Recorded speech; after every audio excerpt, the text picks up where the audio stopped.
Please lead us in prayer to start the meeting off. Yes, if you would rise with me. Our Father, we thank you for this day and the many blessings that you've given us. Father, we pray that you'd give us wisdom and guide us through this process, that we would make the decisions that are in the best interest of the people of Alabama, and that we would make decisions that would be in your will. Please guide us all and keep us safe.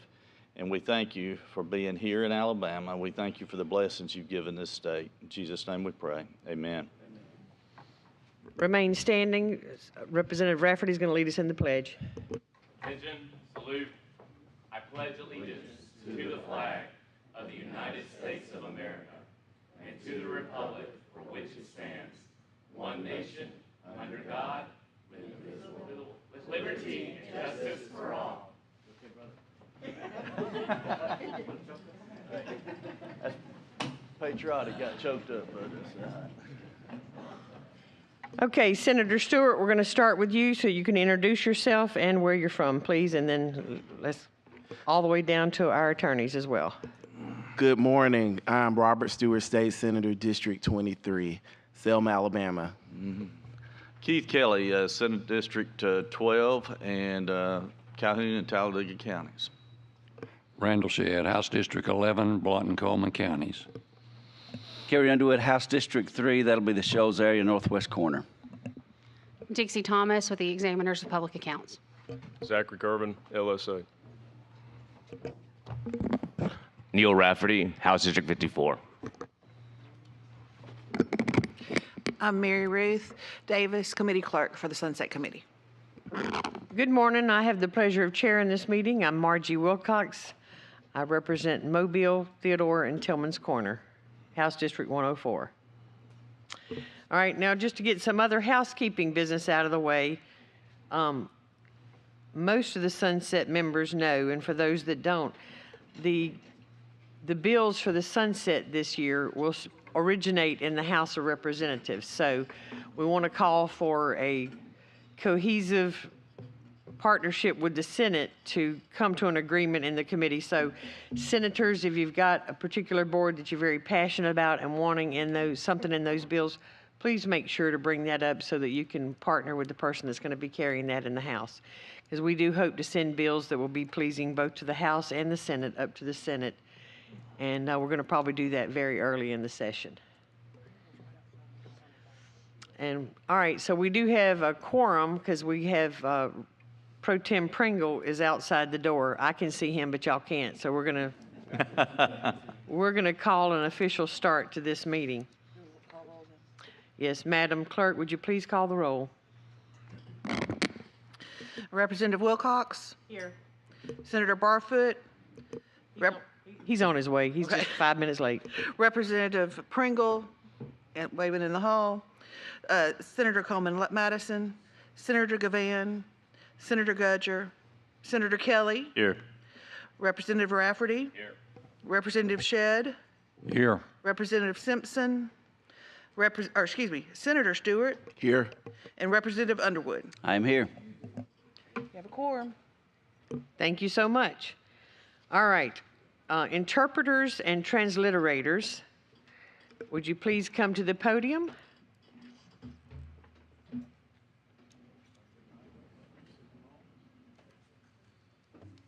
Good morning, Madam Chair and members of the committee. I'm Keith Warren. I'm the Executive Director. I'd like to thank Belinda Montgomery that's here providing interpreter services for everyone.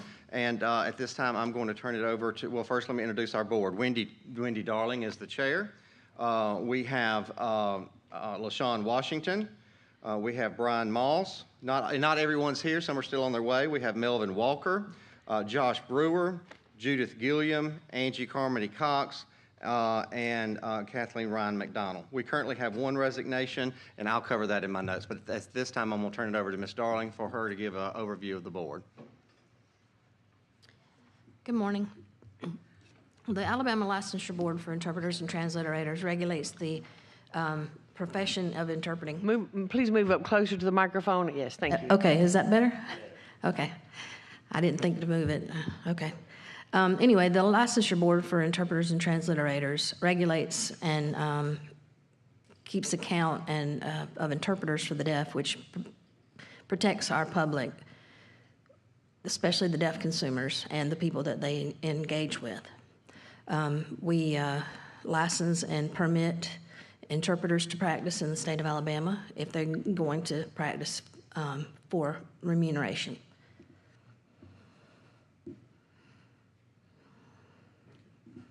That's it.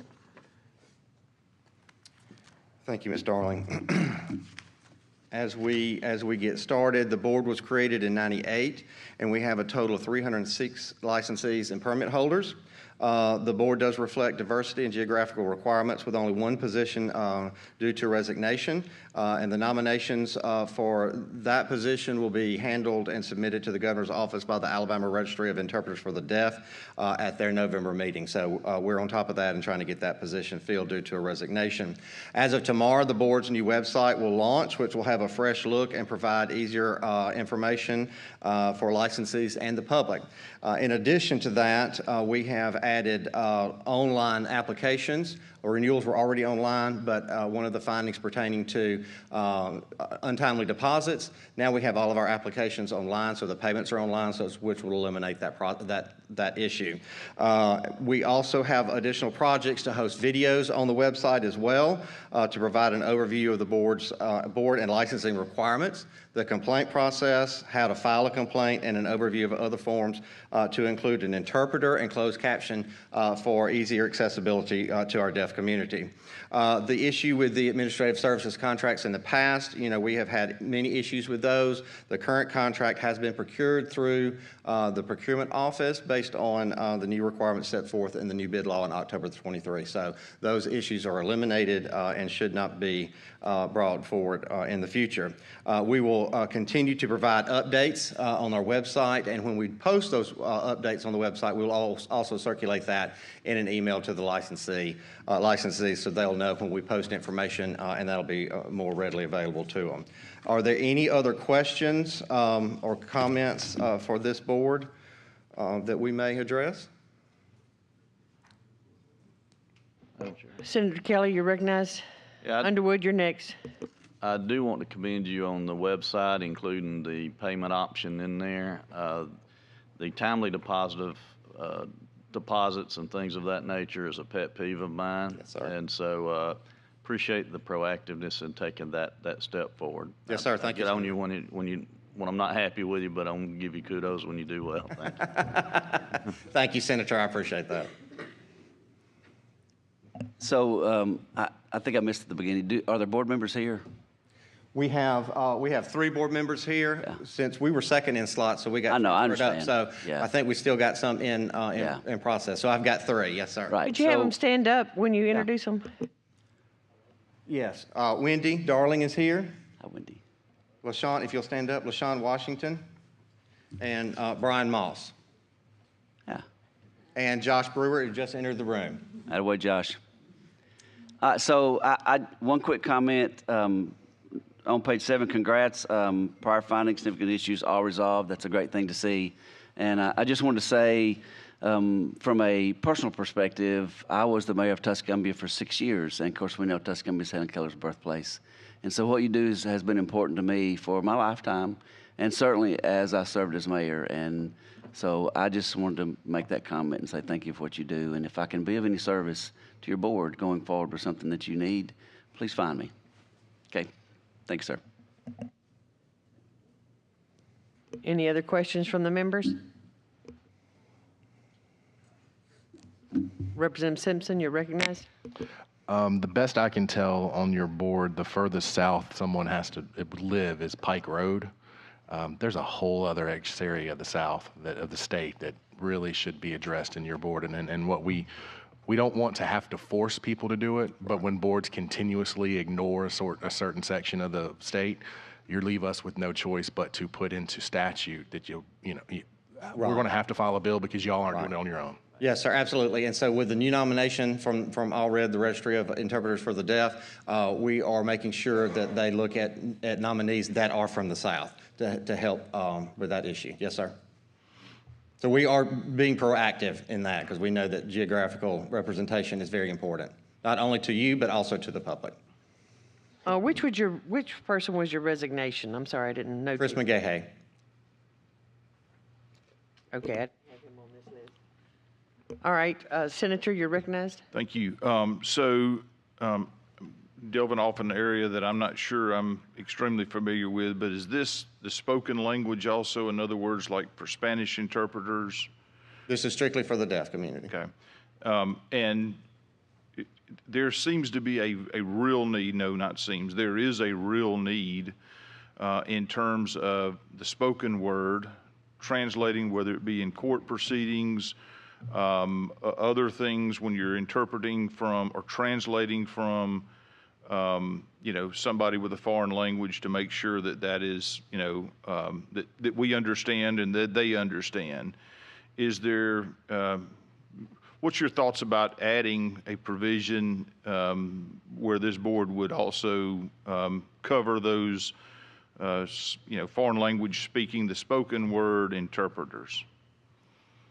I'm going to defer that to one of the interpreter members. And before I say that, I am very interested in having the interpreters have a voice, the spoken language to have a voice, so that whether it be in court settings, in DHR proceedings, and healthcare type settings, because as I understand it, there is no advocacy group or there is no oversight or licensing at the state level for those folks. And I agree, there should be a board for foreign language interpreters because they need to be regulated as well. Just anyone who knows foreign language is not qualified to provide those type of services, just like anyone who knows sign language is not qualified to be an interpreter necessarily. So our purview is to regulate interpreters for the deaf. It's a whole different set of skills to do foreign language interpreting. First of all, it's there are a lot of languages out there. So would one group with deaf and foreign language be good together? I'm not so sure, but I do believe that they do need to be regulated. I totally agree with that. Yeah, and I guess my thoughts to the committee is that I am inclined to address that either by way of allowing this board to encompass those, or the establishment of a board specifically for the spoken language translating for those who otherwise do not understand English. It is very important, especially like I said, in terms of a courtroom or DHR or other services that either the state offers because we believe we need to, or because we are mandated to get those things correct. Mm-hmm. And it is absolutely inconceivable to me that, for instance, in a death penalty type case or some other life-altering, child care custody type situation, that we don't have a licensing board for interpreters, Spanish-speaking or other speaking interpreters around the state. And it seems to me that this board would be, that is not their current mission. And we certainly wouldn't want to take anything away from what you have now and what you're trying to accomplish and what you do regulate. But it would seem to me that this board might be able to encompass that, changing the mission somewhat without devaluing what you're doing now. So just want to throw that out there. Okay. Thank you, Wendy. Any other members with a question for this board? All right, hearing none. Thank y'all so much, and I appreciate y'all going out of order. Thank you. Thank you. All right, next we have genetic counseling. Please make sure to introduce your board and have them stand when you say their name. Hi, good morning. My name is Fallon Brewer, and I serve as the chair of the Board of Genetic Counseling. With us today, we have Kelly East, who is a vice chair, and Alicia Gomes, who is secretary. And then we have other board members who could not be here today due to clinic obligations. Okay, go ahead and introduce what your mission statement is, or anything you'd like to share with the committee about your board. Yes, so as genetic counselors, we serve as members of the healthcare team to provide services to patients throughout the state of Alabama who have genetic needs. So what our role entails is working with physicians in a variety of specialties across the lifespan. So from prenatal through adult and cancer type clinics. We work alongside physicians to take family medical histories, assess for genetic risk in families and appropriate genetic testing, along with interpreting those results and allowing for recommendations for medical management and anticipatory guidance. All right. Open for questions from the members. Pro Tem Pringle, you're recognized. I just noticed that your members in the selection process, you do realize the Medical Association and the State Board of Medical Examiners is the same thing. Yes, sir. I mean, I don't know why you delineate it when they're the same organization, but that's all. It's no big deal, just okay. The Medical Association gets 2 appointments to your board. Okay. Is that on the form you made? Thank you. Representative Simpson, you're recognized. I hate to beat a drum, but I will all day long. I'm very appreciative of the fact that you have a board member from Spanish Fort, Jessa Blunt. That's appreciative of me that you have one from the South End.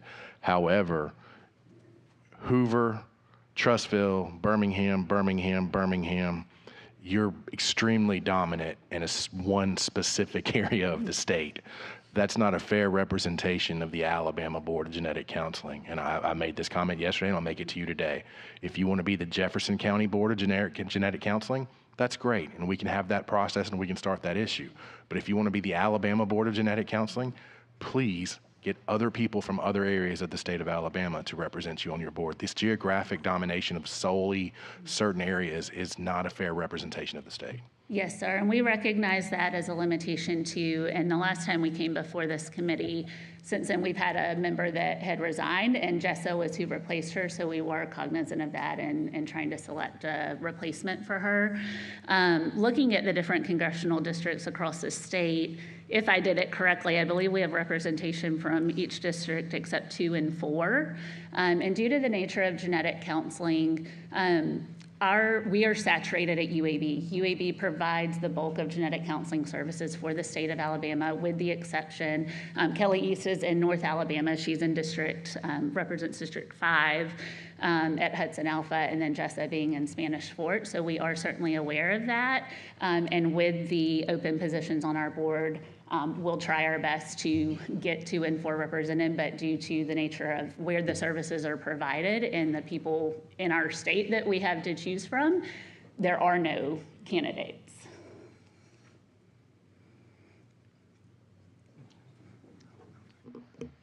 Representative Shedd, did you have a question?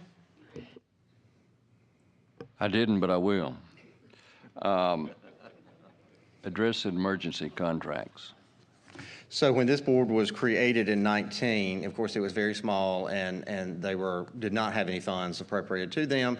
And so it was a difficult time trying to get a contract. First, we went on a quote, then we went on an emergency contract because they weren't doing any bids. But the current contract has been, as I said earlier for the other board, has been procured under the new requirements set forth.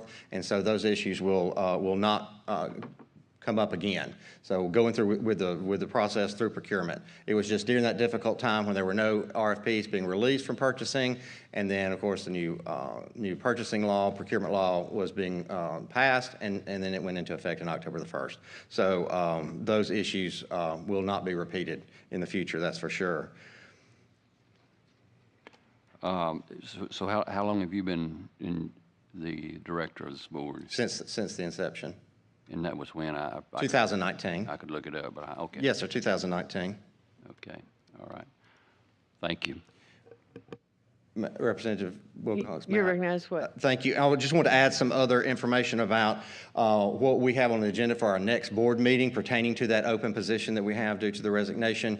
We are going to look at a licensee list and call for nominations, but we're going to try to identify those that position that's open for a genetic counselor and recruit from that area. And the Lieutenant Governor's office, that's a specific physician that has to fill that position, so I can't guarantee that will be something geographical, but we will try for the open genetic counseling position and recruit someone from the south part of the state to provide more geographic representation.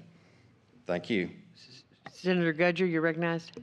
Thank you for the recognition, Mr. Chairman. For the chairman of the board, Ms. Fallon, anyway, for the ladies and gentlemen of the committee, I know Fallon, and we kind of go way back through our family. I know her heart, and I know that she tells us she's going to do something with Keith, they're going to do it. And so I appreciate you being here today, and I'm sorry I was a little late. We had another little breakfast powwow. I couldn't get out of it, so we came in, but I wanted to see you beforehand. I'm sorry I didn't. Having said that, obviously, there are some different issues through this particular committee that they want to be addressed. Keith knows this situation, you know, everything pretty well anyway, so we're just looking forward to making sure that those are corrected before we bring you back up in Sunset next time. But first of all, thank you for being in the State House, and I'm glad to see you. Thank you. You too. Okay, Madam Chairman, I'm looking at your pass-fail rate, and it seems like in 2023, or you've had a dramatic reduction since 2020, and your now pass-fail rate for your examination is 68%. What's your board doing to address that? So at the national level, the board takes several steps to do that. One of those, a little historical context of the field of genetic counseling, is predominantly young white females. And a lot of attention has been made to diversity and equity and inclusion, and making sure that the field is known to all, to even know to apply to the programs to be able to get in, and then what barriers exist that are causing any kind of issues with success once they are in an accredited program and being able to pass that certification exam. I will say for Alabama, the pass rate is much higher than that. So for the genetic counselors that are practicing in Alabama, I don't have that data with me today, but I do know it is higher than that. That data is the national data. That's. Well, truly, I do want the state, because that is the only thing we're interested in, is how they're doing in our state, not how they're doing across the United States. I mean, that's interesting anecdotal information. Sure. But we definitely want to know how they're doing, and then what boards are doing to address the Alabama genetic counselors. Yes, we can get you that number. Did you have a follow-up, Representative Shedd? Yes, thank you, Madam Chair. Do you have an actual policy or something in writing that you're doing to address this as a board? The pass rate? Yes. We do not have anything in writing in Alabama because, as I said, we have not seen an issue with the genetic counselors that are practicing here and being able to successfully pass their board examination. Nationally, I know the attention is being, always focused on that, making sure, but I'm not aware of specific policies in writing. Could you follow up with us something in writing about how you're going to address that in Alabama? Yes, sir. Thank you. And then I have a question. When we're looking at boards and their genesis, why they started and why they continue to exist, is there an insurance requirement that someone be licensed as a genetic counselor? Is that, so tell me what the board function, why you were created, and if that was so that you could have Medicaid billing, certifications. Please elaborate on that a little bit.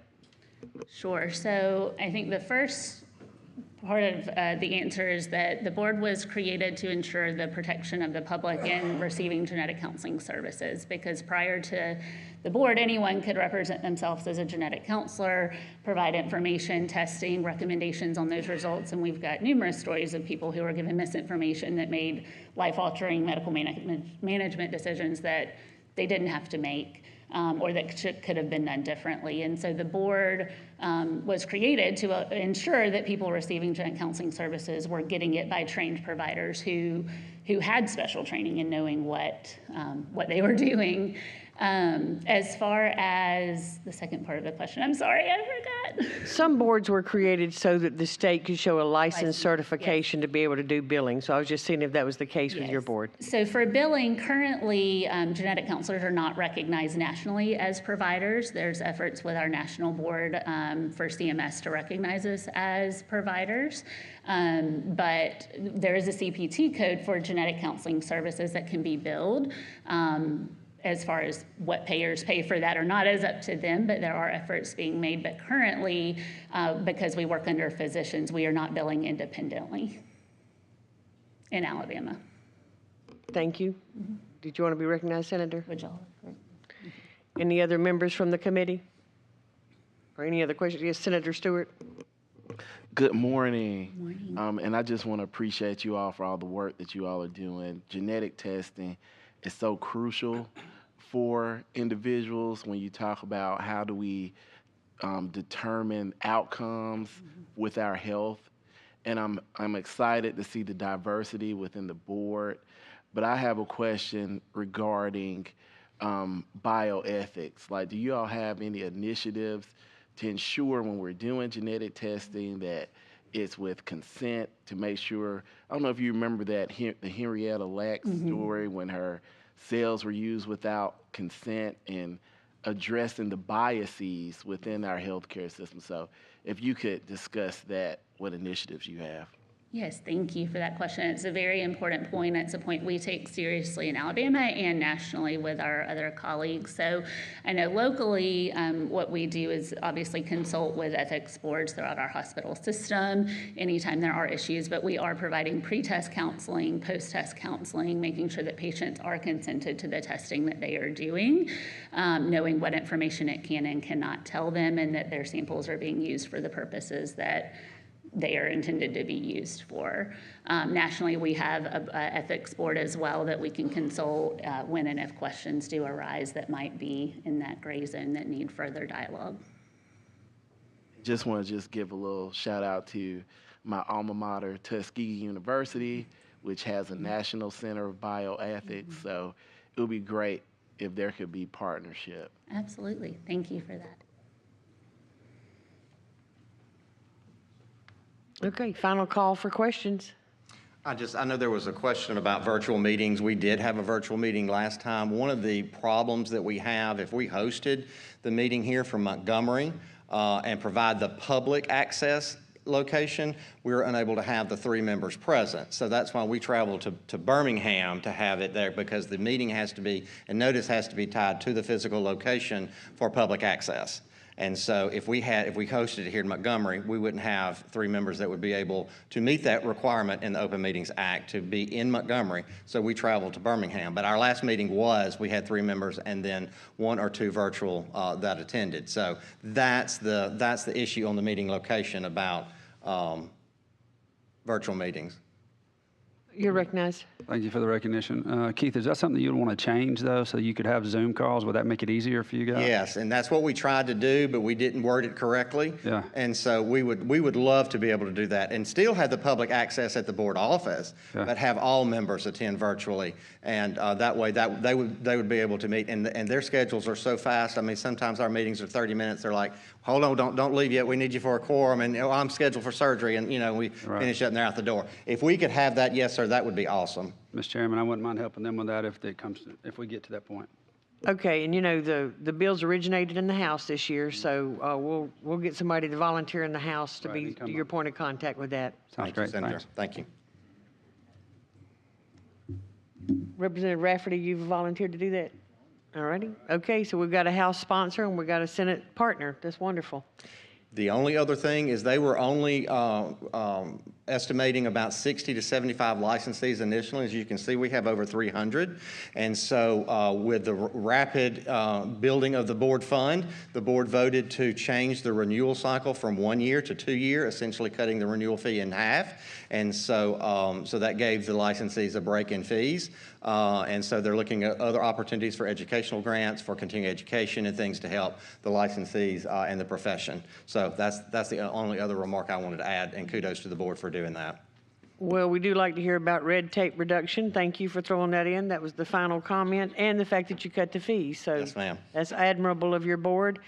And like I said, we're anxious to get those test results because we do think that boards are there to support people in the industry and make sure that if they're having trouble passing the test, they might struggle to provide the service. Alicia just let me know she works directly with our genetic counseling training program at UAB, and our pass rate is 80%, over 80%. Okay, good. We'll look forward to getting that documentation. I appreciate the feedback. And just to piggyback off what Keith said about the numbers of licensees, to clarify, those are not physically located in the state of Alabama. So there's multiple industry jobs where genetic counselors are working for commercial labs and other industries that have to be licensed in our state where the patient is. So when thinking about pooling for our board members, we have a much smaller pool as far as representation, as far as number of genetic counselors that physically are located in the state of Alabama. All righty, final call before we move on to our next board. Thank y'all so much, your board members and your staff that are here. We appreciate you being here. Thank you. All right, manufactured housing, you're up. Marriage and family therapy, you're on deck. When you come up, please make sure to introduce your board and have them stand when their name is announced. Thank you.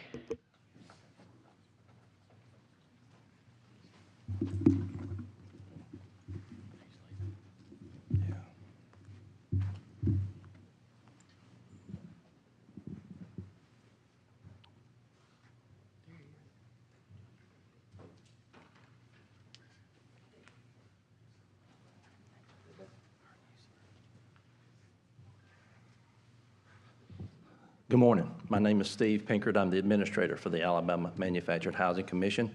I've been in this role since July of last year. And before that, I was the assistant administrator for the Manufactured Housing Commission. With me today are several of our board members. First of which I'd like to introduce is Mr. Michael Wade, a longtime board member and former chairman of our advisory board. Next to him is Mr. Eric Bohm, our current chairman of our advisory board. Next to him is Dr. Walter Bracey, a longtime member of our advisory board and a Mobile native. Also is our general counsel, Mr. Dean Hartzog. He's here with us as well. And Senator Gudger just walked out. He's also a member of our advisory board. Okay, please tell us what you want us to know about your board.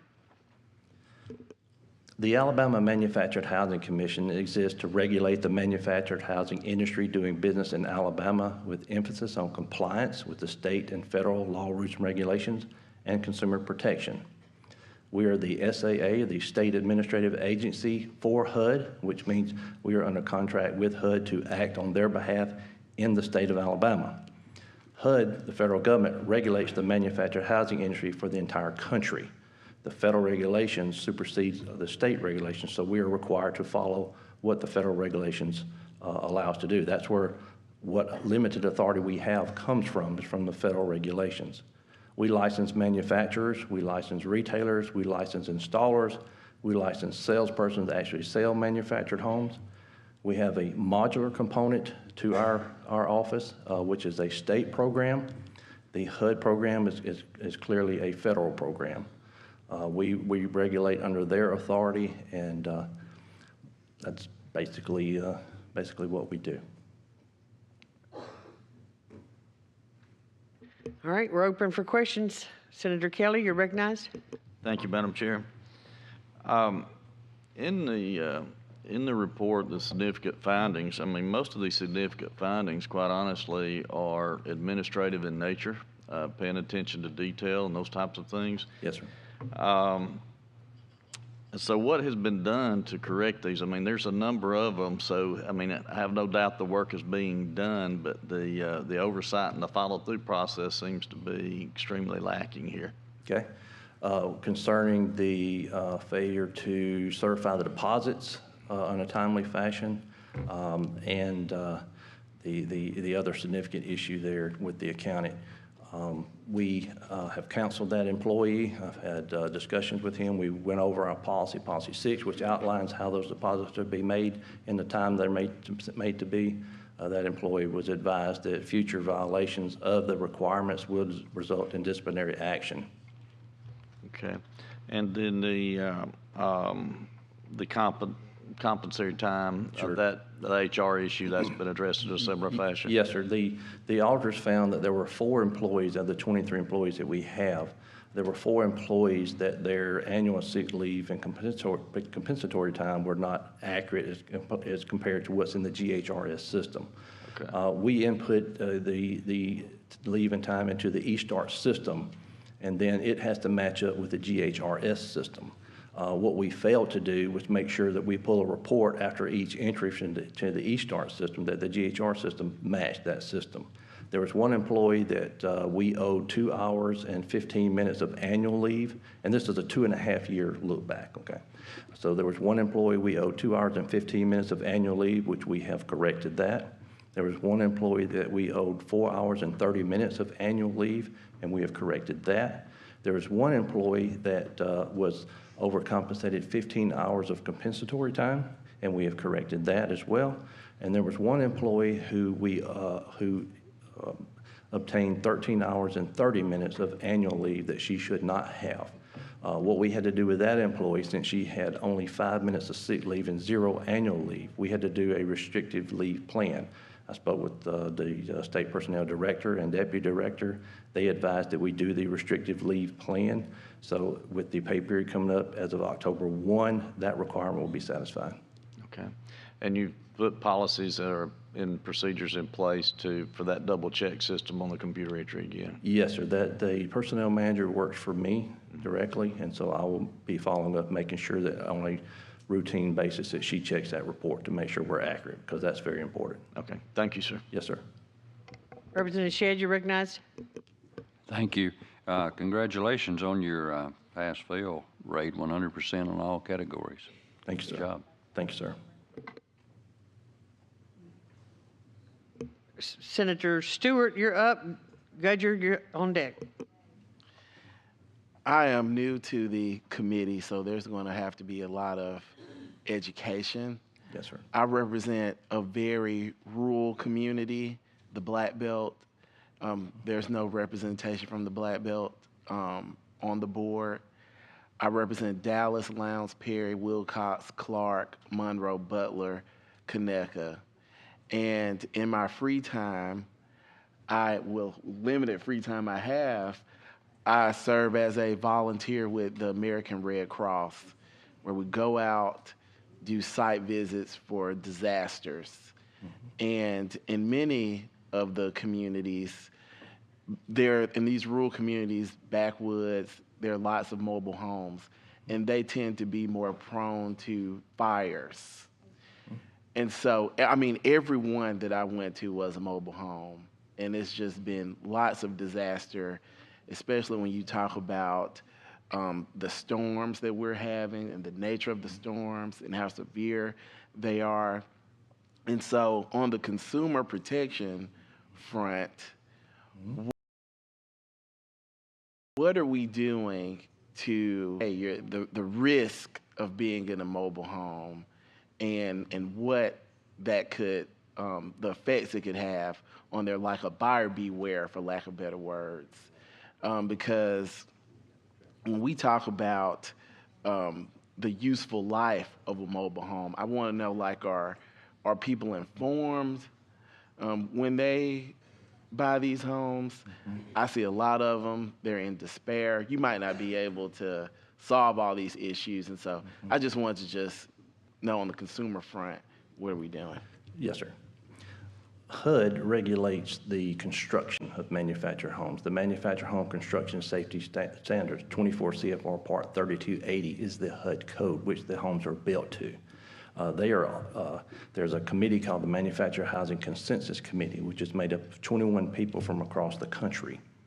This committee looks at that code and makes improvements of that, makes recommendations to HUD to make improvements to that code. That's been going on since 2000. Our office inspects on an average of 600 manufactured home installations per month, okay? We have 12 inspectors that work out in the field. They work all over the state of Alabama, inspect the installation of manufactured homes to make sure that they are anchored down, blocked up, put together in accordance with the manufactured home or with the manufacturer's installation instructions. So that is one aspect that we do to make sure consumers are safe, okay? The HUD code, again, HUD regulates that. We have no input into that HUD code. They control the construction of it.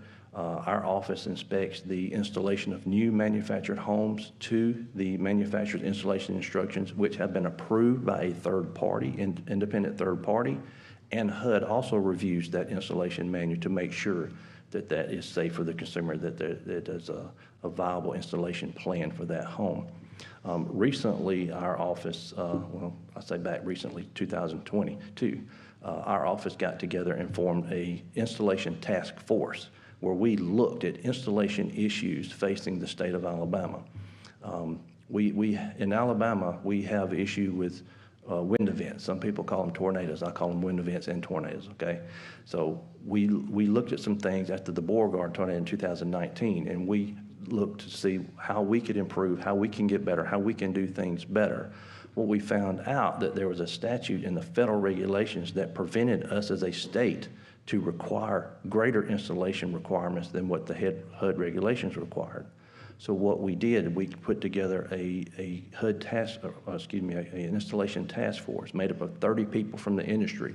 A couple of our board members were there at that meeting. From that meeting, it was agreed that we need to make a suggestion or recommendation to the MHCC, the Manufactured Housing Consensus Committee, to change the federal regulations. And so we did that. With the help of our general counsel there, we wrote a request to change a regulation. We submitted that to the Manufactured Housing Consensus Committee, and just a couple weeks ago, the committee met. It went through the subcommittee and passed, and then it went before the full committee and passed as well. What we're looking to do is require additional vertical anchors in addition to diagonal ties to the home. So that has passed. So now it is there for HUD to look at and decide whether they're going to make the federal regulation change or not. There's about a 9-step process that the federal government goes through in order to implement a change. So once it goes through HUD's regulation process and it becomes in the regulations that we as a state can require additional anchoring above what the minimum is required, we will look at that and make that change. Does this affect older homes or older mobile homes? Like, because how do we work to help maintain them? Sure, gotcha. The federal regulations apply to the first purchasers, to new homes installed within 1 year of the installation date.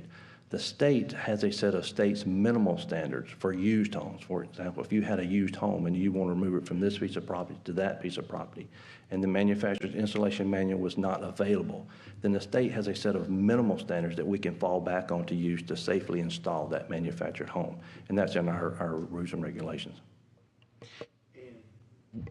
Thank you, Madam Chairwoman. Just one last question. Sure. So in the survey, just want to know, are you all doing anything to address the survey where it said how 82% of the people weren't satisfied with the board? Like, what are you doing to address that? Yes, sir. Well, again, our regulatory authority comes from HUD, okay? Most of the people, I'm assuming, that complain about that, our regulatory authority is limited. We don't have total authority, total control. There's only certain things that we can require a manufacturer, retail installer to correct. Those items will be something that's considered an imminent safety hazard or a serious defect, something that's going to hurt, harm, injure, kill, maim someone, or something that could potentially hurt, harm, kill, or injure someone. Those things that a manufacturer built into that home, okay? Our regulatory authority being limited, we do the best we can with what we have. I will say that our office has a good relationship with the manufacturers, retailers, and installers that we license in this state.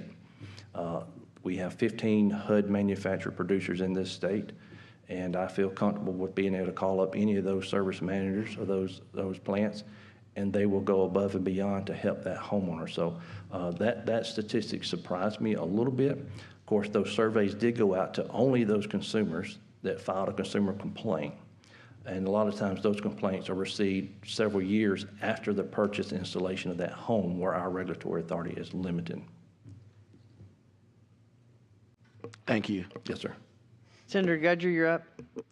I just want to, I've been on this particular board, this first quadrennium on Sunset, but I've seen, as we all have, some good boards. We've seen some bad boards and some that need to be changed anyway, but this is a particular one that I've had the privilege of being able to serve as a legislative representation on the particular board. And so coming to the meetings, seeing the gentlemen that are sitting in those seats, I know how hard you are working. what y'all are doing to make sure that the consumer has the best product in the end and that it's safe. Any questions that my friend and colleague, Senator Stewart, have, we're going to address those, obviously. But I just want to say thank you for working as hard as you do, because the amount of inspections that we have to go through all over the state, and especially in my district where most of these manufactured homes are being built, I just want to say thank you from just seeing the job that from where in my seat, seeing what all we're doing in this industry. So thank you. Thank you, sir. Representative Underwood, you're recognized. Thank you, Madam Chair. I want to make mention of something that I'm real proud of seeing from our second board today. Yours in particular on page 10, it states that all prior findings and significant issues have been resolved. I want to thank you for paying attention to those details and taking the advice of not only this board but the examiners that come into your board and make these reviews. So I want to thank you very much for embracing it in that kind of way. It's much appreciated on our end. The only other question or maybe a suggestion I would have when I looked at the financial reviews, your unobligated cash balance is, I think it's close to a $4 million number, and I'm not asking to change that number, but I would like to know if it just growing to whatever number that you've got a plan for what you're going to do with those unreserved balances. And you don't have to tell me today. You can come back with us later and just say, here's what our plan is. But I just would like to know that you kind of got your eyes on that as well. This may sound corny, but it's the truth. I take my job as a steward of the state funds very seriously. I can tell. I manage those just like I do my own personal finances. Yeah. So I don't spend money that we don't have to. I don't buy the most expensive thing just because we have money in the bank. So I'm very frugal. People have called me tight before. And I think that's a good thing when you're in charge of a state agency and responsible for their budget. So we have not changed our fees in over 10 years. Yeah. So we do try to operate within our budget, and we don't anticipate on raising any fees anytime soon. Yeah. Well, and music to my ears about how you consider those funds. I know they're fees, but at the same time, we have to consider them in some kind of way. They're like taxpayer dollars the same, because they're coming from, these different organizations, businesses, and entities and people who are working hard. And so it's not. My question was not about how you spend the monies, because I can tell these financials are well done, and you take care of those in a very good manner. My question is, if it grows to a certain balance, then it's unused and uncirculated, and so. And that's why I said you don't have to answer this today. Yes, but in the future, if it grows to an even larger number, then for me it's better if it's invested back into your profession and into your industry in some sort of way. So you don't have to answer me today, but I would like for you to look at that as a board and say, over the next 5 years, we're going to take these funds when they get to a certain level and invest it back into our profession or into our industry in this way. Yes, and that's really all I want to know, that we're going to kind of keep an eye on the size of that unobligated cash balance. Thank you for being frugal with the monies. Yes, sir. Yes, sir. And if I may add one other thing. Certainly. Unlike a lot of agencies, we welcome the examiners of public accounts coming to our office. Yeah. I think it's a necessity that they do that. The examiners that came to our office were very professional, very thorough. We welcome it, and we look at it as an opportunity to get better. Also, music to my ears. We respect their work, good quality work, and it's a good checks and balances. Thank you for being so open about that, sir. Yes, sir. Okay, on that note, the only thing that was one of the things mentioned is that on your website, you don't have your board or your minutes listed where people can have access to that information. That might be some area that you might want to spend some money on. Yes, ma'am. Okay, and then trying to be a standard question throughout all these boards.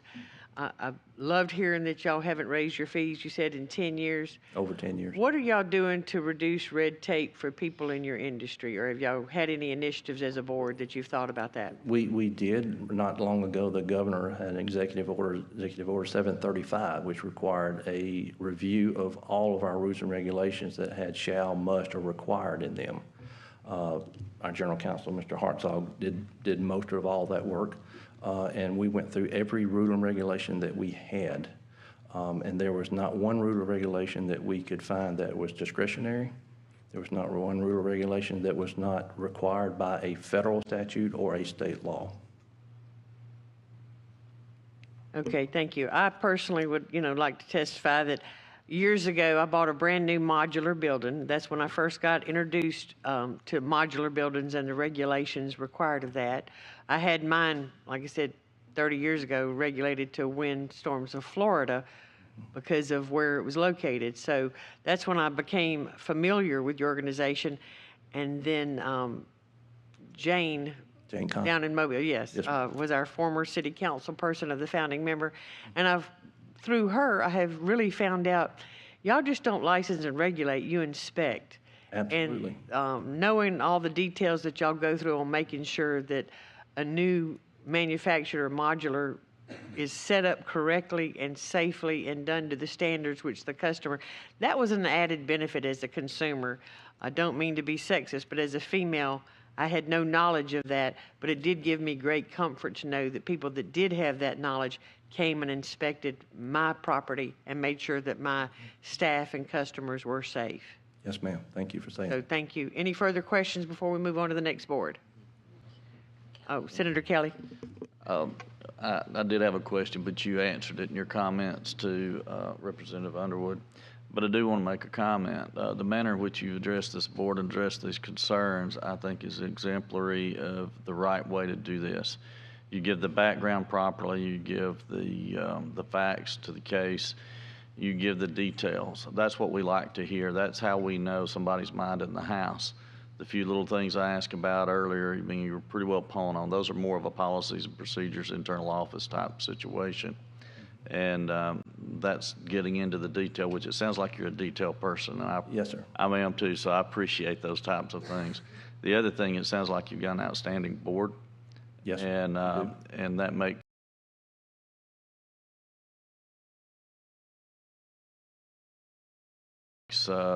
for a good combination. So I just want to give you credit for that. All right, seeing no further hands, thank you for your board. Thank y'all for being here. We appreciate your presentation. Thank you, ma'am. Marriage and family, you're up. Physical therapy, you're on deck. And as I stated, please make sure to introduce your board. Have them stand when their name is called.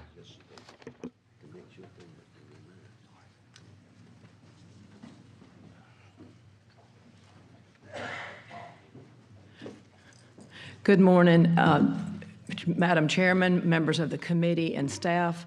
Claire Austin, I'm a contractor with the Marriage and Family Therapy Board. I have with me our board members. Our chairman is Dr. Raven Livingston. She's from Pike Road. Our consumer member is Dr. Tim Nichols, and he is from Marshall County.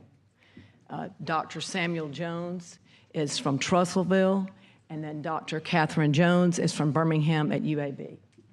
So all of our members are here except for one gentleman who had to be in Kentucky today for work. We are, this board, the Marriage and Family Therapy Board, we protect the consumers and we license the marriage and family therapists in the state of Alabama. The Austin Group took over this board we did not take the board over until October 2nd of 2023. So most of the entire audit period happened and occurred before our time. I did just give to each one of y'all yesterday when I was here, they talked about the national testing. We had sent that to the examiners in August. We had a little transition with their office and our auditors, and we had to have another audit again because one of their auditors left. But that was, that was not the examiner's fault and wasn't our fault, so we had to do a little catch up on that. But anyway, that was in there. You will see those national scores. That is a national entity. The people, the licensees do not even come to our office and fill out their applications with us until they take this national test, okay? So we as the board here in Alabama, we have to pay a yearly fee of $650 to them, and they send us monthly and quarterly updates on this because they do the entire United States of America. We have currently 497 licensees. We did go through a big transition when the board switched from Smith Warren to the Austin Group. The IT department and OIT had to come in and take our computers and update everything. And the month of October, which will start next week, and that's 3 days into that is when we took the board over last year. That is the renewal period for all licensees. They all have to renew their license in the month of October. We have the one important thing as far as the state of Alabama, we have 6 schools that have programs, undergrad and graduate programs. That's University of Alabama, Auburn University, UAB, Montevallo, and the University of Mobile. And another thing, when I took the board over also, we have 2 new board members. Dr. Catherine Jones is at UAB, and Dr. Tony Watkins is also from Marshall County, who works with another entity out of Kentucky. So out of 4 board members, we had 2 very new members. And also, every month when this board comes together, we have anywhere from 29 to 20 to 39 applicants. And we have a review committee of 2 members before the board meets on those mornings. They normally come in at 7 and 8 o'clock and meet with our staff, and they have to go in and decide whether these applicants are qualified and they've met the regulations that are there by the board. So I will say all these board members put in a lot of time, a lot of hours in working on this board. And they always meet on Friday mornings because that is the only day that these board members can take off of their work and their practice to come and participate and do this work for the board. Then also as far as red tape, and one of the things in the surveys that came out were that a lot of the licensees thought the rules and regulations were very complicated. The legislator in 2002 passed a bill with some new regulations because of some previous findings with this board. So in October of 23, those went into effect. We saw in these past 10 months that we've been working with the board, our chairman, Dr. Raven Livingston, got with the former board chair and Dr. Cook and with 2 other older members, and they worked and had a committee. And so we have gone in and tweaked and done housekeeping to make these rules more accurate, more simple, and easier for the licensees when applying their application. That's gone through the administrative monthly. It is out, and it should be able to be rules and regulations by October. We will have a board meeting on November 1st, which they can actually vote on that to clarify those. At this time, I'd also like to bring up my board chairman, Dr. Raven Livingston, because I think that y'all, as far as the actual details of this board and what the qualifications are, I know somebody asked yesterday about the social worker bill that was passed last year. Would that help our industry and MF&T? And the answer is it would not, because it is so narrowly defined in what your qualifications are to be an MF&T in the state of Alabama. Thank you, Claire. Can y'all hear me? I just want to say thank you. As someone before us recognized, we really see this as an opportunity to improve the work that the board is doing. As Claire mentioned, our board really feels the tension between having providers for marriage and family therapy and then also ensuring that people who have that license have the training required to not only practice the clinical skill that's required, but also to have an adequate understanding of the unique ethical considerations that you have to have when you are practicing. I really appreciated what was said around translators having access, people having access to people when they need it most. If you're coming to a marriage and family therapist, things aren't great. And you need to know that the person who has that title, who has that license, is able to practice and is not going to cause harm in a very delicate situation. So we're constantly dealing with that tension. As Claire mentioned, we carefully go through the training that an applicant has had. Our national exam, it is difficult, and we're in this tension between us as the board needing to make sure that there is a standard there, and then also providing support. One of the things that we have done, she's unable to attend, but Sarah Beth Earls is the president of the Association for Marriage and Family Therapists within the state of Alabama. She's watching today and wanted to make sure to include this in our report, that we're working with them so that licensees or people who are wanting to become licensed can have access to knowledge about supervisors in the state, can have somewhere that they can turn for clarity about rules and regulations. We really are working closely with the association, more so than I've seen in the past, to try to bring clarity there. We also are working to just streamline our rules and regs. As Claire mentioned, I've worked with Doug Cook and will continue to do so through my time with the board. We already have somebody on deck to pick that up. Mr. Tony Watkins is going to be great to do that in the future as well. So all of these things we're working towards, and appreciate your feedback about how we're doing with that. I just thought I would mention that the University of Mobile and the University of Montevallo, last year when we came in, we had a whole new board. We were concerned about some of their curriculum. So Jackie in my office and myself, we reached out to both of those universities. We asked them to come to our March meeting and asked them to present their curriculum. They wanted to make sure they had the right and proper training and curriculum in their universities here in Alabama.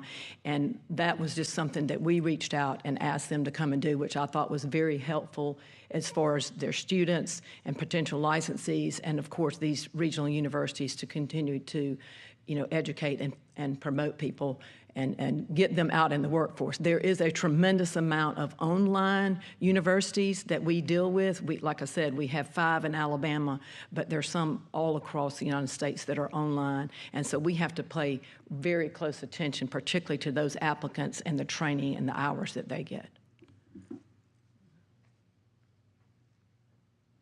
Representative Shedd, you're recognized. Well, I think I appreciate the fact that you're onto that because, we as a board, I think for sure don't want people just to pass to get a number up to a certain standard, certain amount. But the 46% and 51 and all that, I appreciate you being on to it in the information you handed us. And our concern is that people spend a lot of time preparing for a job and then can't do that job because they can't pass the test. So that's our real concern, and the institutions that are educating the potential applicant for the job. So if we can zero in on those, it looks like you're trying to do that, and that's what we ask of you. I know that if you have these online institutions in other states, that's difficult to do, but thank you for working on it and continue to try to address this best you can. Thank you. And another point to that, normally in December and May and August, particularly when we have those board meetings, and I think after being with the board for almost a year, everybody only has to have 4 board meetings, but I think we're clearly going to have more board meetings in the future. As a matter of fact, we do have one today, this afternoon, particularly to deal with the emergency contract and the RFP. Our board will meet with that today to make sure that matter gets taken care of. But just in order for once these people graduate, they take this exam because just like you say, none of the people on this board, nor do we want to impede anybody in the state of Alabama trying to make a living. So if we think that there's, say, 20 or so or 8 out of 20 that didn't meet the qualifications, we really don't want to always have to make these people wait another 4 months before they can get all of their hours or whatever they need to get into the workforce. So I have been very careful about that and have brought that to the attention of this board because we do not want to ever be seen as impeding somebody to make a living. What is the cost for taking the test? The national test. I do not know that. I think the exam fee is $150. So 150. 150. Of course, the real cost is the time they invest in getting educated for it. So thank you. Yes, and I also would like to say that I have really appreciated, we've had a change in administration, and the Austin Group really does a great job of working with applicants. We are encouraging, and again, working with the association to get this message out. get your application materials into us. Jackie Butler is wonderful about getting with applicants and saying, hey, we need this before this date. Hey, I mean, I've had her even printing things off as we're reviewing to make sure that the applicant, if at all possible, they will have what they need in order for us to approve their application. So I've really appreciated that. It's a different practice. I've gotten feedback from my conversations. I run a treatment program for Department of Youth Services and got that feedback that, hey, I went to apply for licensure as a marriage and family therapist, and I was not received very well, or I felt like it was a problem to answer the question. That is not the case with the Austin group so far, and I don't foresee it being in the future. They really do prioritize working with applicants and making sure that if they do meet minimum criteria that are set, that we're going to receive that in a timely manner before our board meeting, and that will be included in our full review that day. Yeah, I will say, Jackie, that works for me. You know, normally most people like to have a cutoff on Friday before the board meeting the next Friday. We don't do that because I know these students are, you know, a lot of them have to have up to 500 hours. And so sometimes they may not get it signed off to their supervisor. So our policy is we'd like it in on Friday, but I can assure you we're not going to turn anybody away if they bring it. If they send it to us Thursday night at 10 o'clock, we're going to print it out and have it in their folders for these committee to review it the next day. Representative Underwood. Thank you, Mr. Chair. To echo Senator Kelly earlier, where credit is earned and credit should be given, I wanted to thank you for the status of prior findings of significant issues to be all resolved and handled, and sometimes we don't see that. So I appreciate your work to the report from the prior years, 4 years ago. Thank you for that. Members, any other questions or comments? Representative Simpson. Just, again, bang the drum. Another board where if everybody leaves Montgomery County, there's one person in Montgomery County on the board, but everybody else on your board that leaves today is driving north. You know, there's a whole other section of the state that needs some representation. We discussed that. We have discussed that because, matter of fact, unfortunately, Dr. Raven Livingston will be rolling off our board at the end of December. As she mentioned, the association is the entity that pulls three names together and recommends somebody to the governor.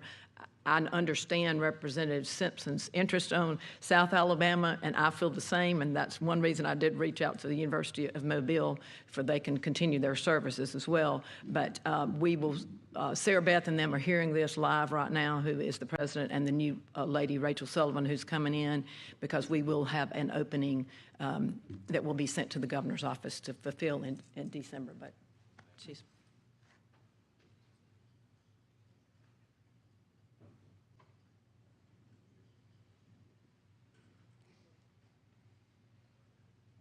Senator Stewart, you're recognized. I just want to say the support that you all provide applicants is very inspiring. So I want to give you kudos for that.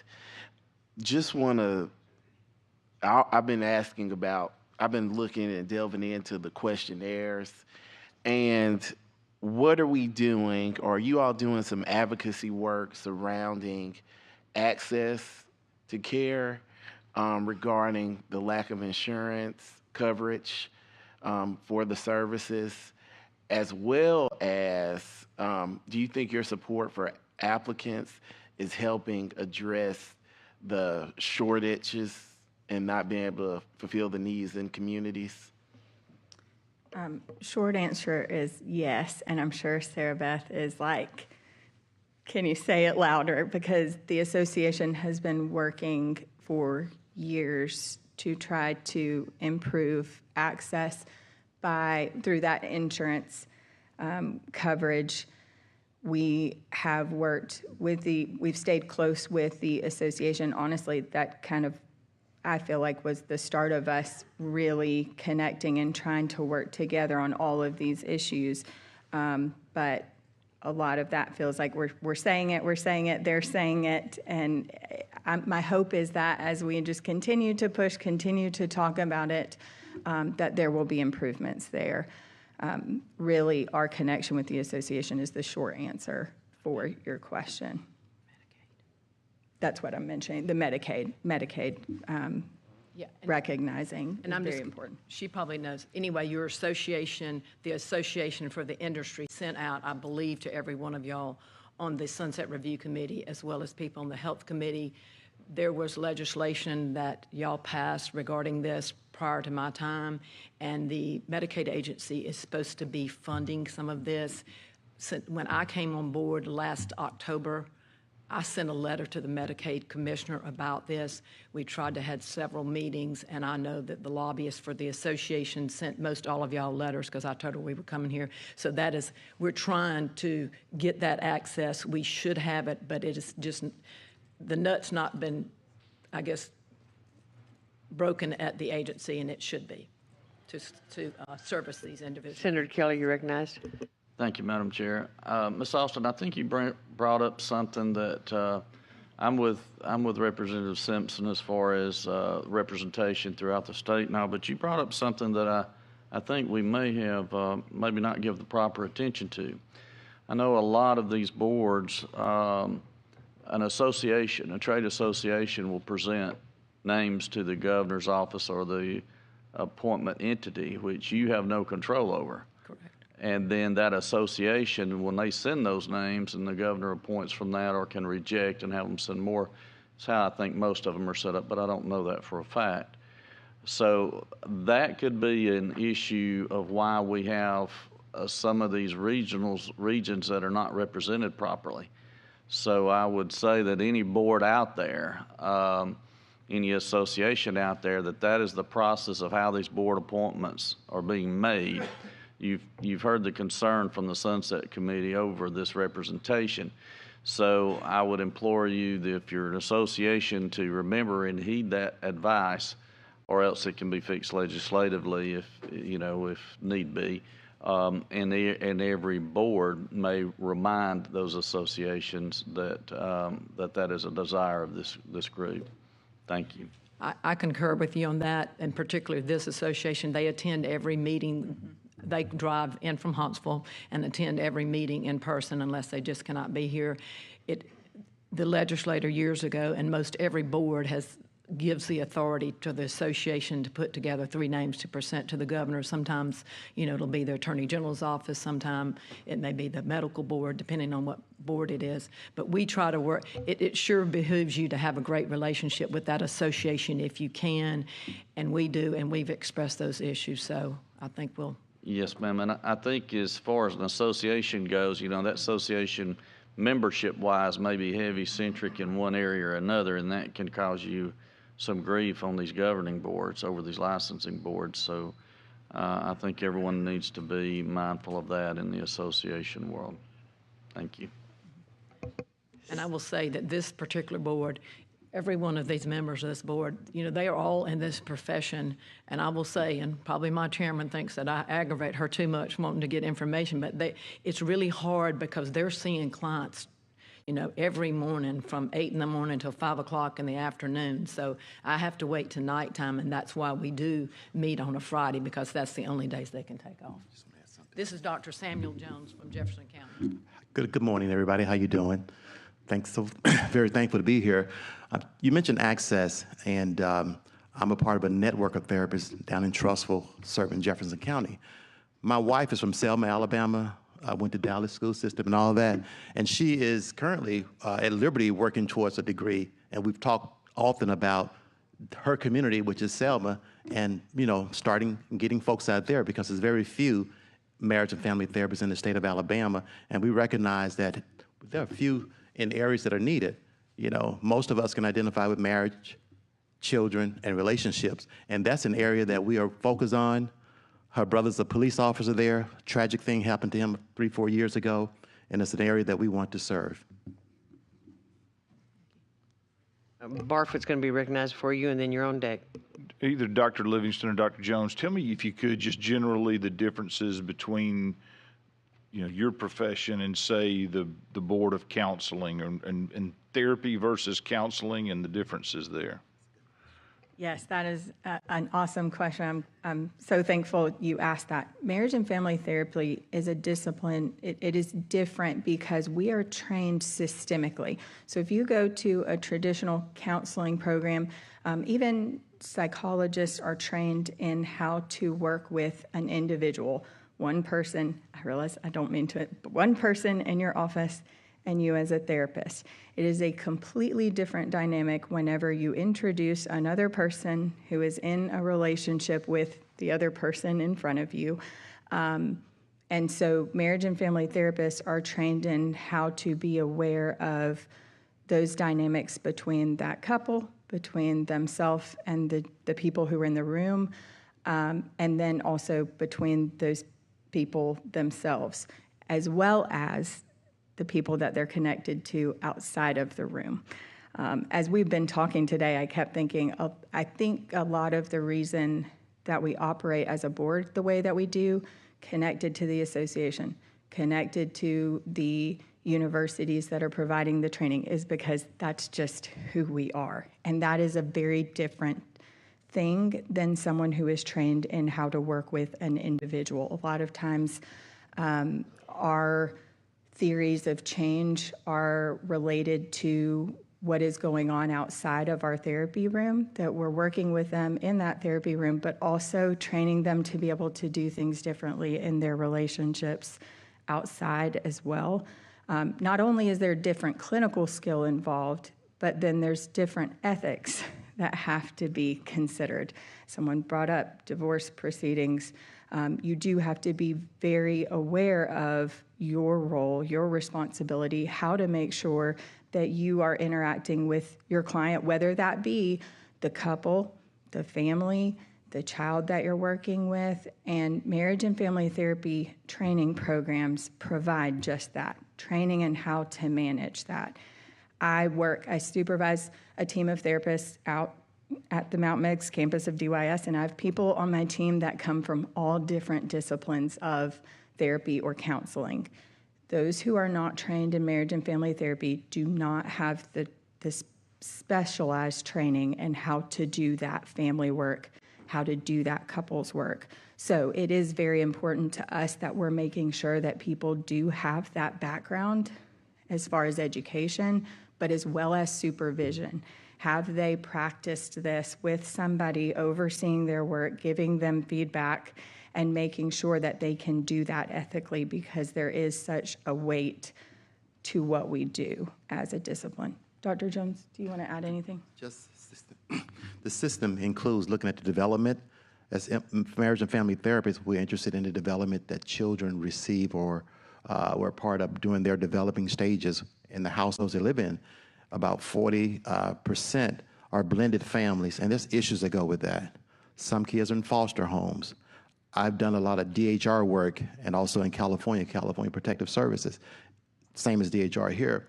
And we look at all these dynamics and different functioning in households, and we understand that, and we work with that to make the persons develop in a normal, better way. Okay, Senator Stewart, you're recognized. Thank you, Madam Chairwoman. And this is just a comment. I would like to see more partnership with HBCUs. I didn't hear one mention. Alabama A&M, Alabama State have good counseling programs. Maybe we could look at exploring the programming and initiatives there. Thank you.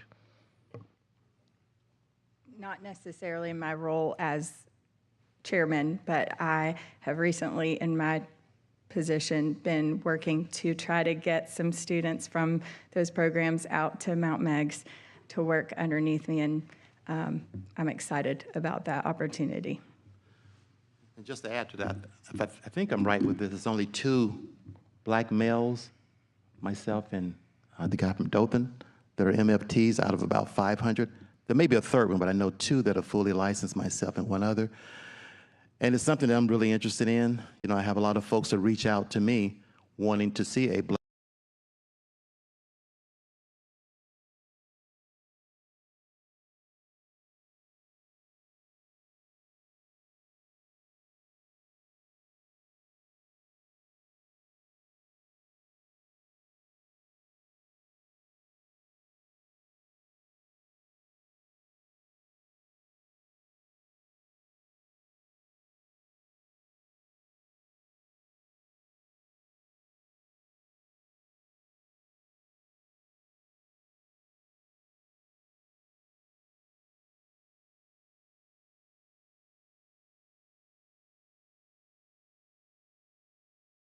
Here's your board. Please make sure that they stand when their name is called. Thank you. Okay.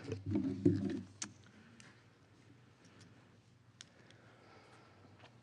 everybody gets over here.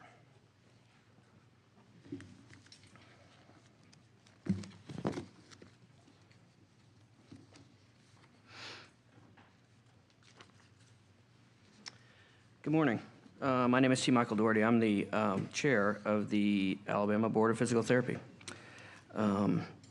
Really excited about the opportunity to be here and talk about our board. You know, listening to some of these other folks talk about their board, I think you know, there's a lot of good things going on in terms of regulation in the state, and I think our board is probably really well positioned to talk about kind of the way boards should function and operate in terms of the legislature's expectations. So let me introduce our board members, and I hope, address this to Representative Simpson, I hope you'll appreciate some of the representation around the state, particularly in your area as well. So, in fact, first, I'd like to introduce Mr. Robert Fleming. He's a physical therapist from Theodore, Alabama.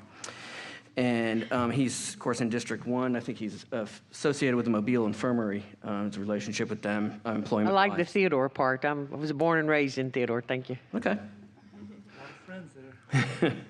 And next, I'm just going to kind of work from south to north. But next, we have Dr. Robin Irwin, who lives here in Montgomery. So she's a District 2 person, and she works with Faulkner University in the physical therapy program. She's a doctor of physical therapy as well. And then continuing on, we have Dr. Dana Blake. She is from the Alabaster area. She represents District 6 for us, and she is the clinical education coordinator at Samford University as a physical therapist as well. And then moving to the extreme northern part of the state, we have Dr. Jonathan Zecker from Madison, Alabama. And I believe that's District 5, and he is a practice owner, a private practice owner of Focus Physiotherapy, and he's a physical therapist as well. And then our other board member, one of our newest board member is Mr. Zach Nelson. So the way we do it, PTs represent the districts in Alabama, and then our PTA members represent the northern and the southern half of the state, and the northern half being, we consider the dividing line somewhere around Clanton. But Mr. Zach Nelson is from Sylacauga, excuse me. He's a physical therapist assistant, and that's District 3, I believe, is his area. And then he is he works for Medicis, a hospice agency. And then myself, I live here in Montgomery. I'm a physical therapist assistant, so I represent, as a PTA, the southern half of the state, and I'm employed actually in Butler County at William D. Wallace Community College. I'm the program director of a physical therapist assistant program, a relatively new PTA program. So I'm hitting your district over there. So again, thank you for the opportunity. I'm sure you've all read our report, and I think, you know, by most accounts, I think it's favorable. I don't think that there's a lot there that needs to be addressed necessarily, although we're happy to take any questions. Our executive director is here with us, and this is Ms. Kathy Miller. As far as executive directors go, she's relatively new to the process. I think, Kathy, you've been employed with us now as the executive director since January of 2021. 2021. So, you know, this sunset review kind of covered her period, but it's certainly her first sunset review. And so she's kind of gone through a learning process with this. But I just wanted to kind of say about physical therapy. You know, I heard you ask another chair, about the role of the board in physical therapy. And, you know, we all consider the board to be primarily focused on protection of consumers. We also do regulate licensure in the state of Alabama, of course, for physical therapists and physical therapist assistants. But our overarching goal, I think we can all attest to this, is protection of the consumer. In fact, that very statement is at the heart of many of our discussions as board members when we are trying to decide kind of the way forward with respect to complaints or something like that. So that is our part of our mission, and we all take that very seriously. But, we do regulate licensure. We manage complaints that come from consumers or other therapists in the state. We also provide a wellness program for impaired practitioners and take that very seriously as well. But that's sort of our focus, and I hope that answers some of your questions. Could I interrupt you? Sure. You talked about your consumer activism, but I did not hear you introduce your consumer I'm member. sorry. I skipped our consumer member, and I really apologize to Let's give her all the attention she deserves right now. Dr. Margaret Ham. She is our consumer member, and by training, she's a speech and language pathologist. And she is from Mount Olive, Alabama. So she is, I believe that District 6, just north of Birmingham. So, yes, we're absolutely happy to have I'm glad she's Dr. here Ham. too, because that was Yeah, kind thank of you an for omission. thank you for correcting me. I don't know. I have it right here. I don't know why I omitted her. Certainly wasn't intentional. Anyway, I'll be happy to take any questions. I know Ms. Miller is prepared to handle some questions as well. But do you have any questions for me? Committee members, Representative Simpson, you're up. I do appreciate the geographic diversity. And unfortunately, you got me looking into numbers, and I'm terrible with numbers. So just kind of bear with me through this. This is my accountant friend that I use to rely on everything. That's intentional. FY20, you spent a total of $411,000 in disbursements. FY21, you spent $395,000 in disbursements. FY22, $424,000 in disbursements, and FY23, $400,000 in disbursements. You have unobligated cash on balance at the end of the year of $2.296 million. Mm-hmm. My issue and my question and my concern is you have about 5.5 years sitting in the bank of your expenses. Is there something that money can be doing other than sitting in the bank to either attract new members, do what we can do to what can we do with that money so it's not just sitting in the bank? I don't know that that's the best use of the money forward. Yeah, I agree with that, and that's a great question. I'm going to let Ms. Miller handle that. Hello, everyone. So I was at prep yesterday, and when I left, I paid attention and I put together some information for you just to kind of address this. So one of the things that we are currently doing is we're getting a new regulatory software system that is going to be more user-friendly for our licensees. It'll just make it easier for them and keep them really in the loop with all things licensing. That is going to be a significant increase. So we've budgeted for that as well. Additionally, we're getting a new website. We haven't had a new website in forever. I can't tell you how long. While it has everything it needs on there right now, it's outdated. OIT is working on a website for us, and it's almost ready.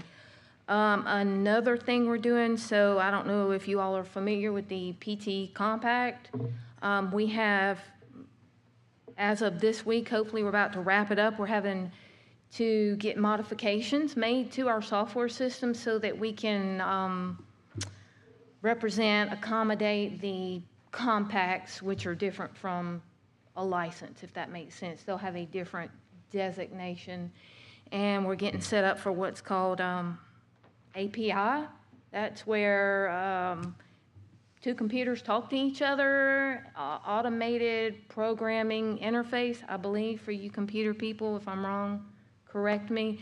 But that'll help us keep up with disciplinary action scores from compact licensees. So we've got the new system, we've got the new website. We need 2 new computers for other employees, 2 new scanners. Additionally, we're keeping money set aside for potentially having to hire another employee. We just don't know what this PT Compact is going to bring. It's so new. We've tried to do our research and determine. We don't know that we're going to need a new employee, but we do have to keep that in mind because it is an unknown. We also will at some point hire an investigator. We had one. She left to take another job, and this would be for our complaints. We don't get a ton of complaints, as you can see, and we've been able to handle it so far, but that is something we're going to need to consider doing. Another reason we have extra cash on hand is about 2 years ago, we started we started the process of going paperless. So we're 90 to 95% paperless at this point.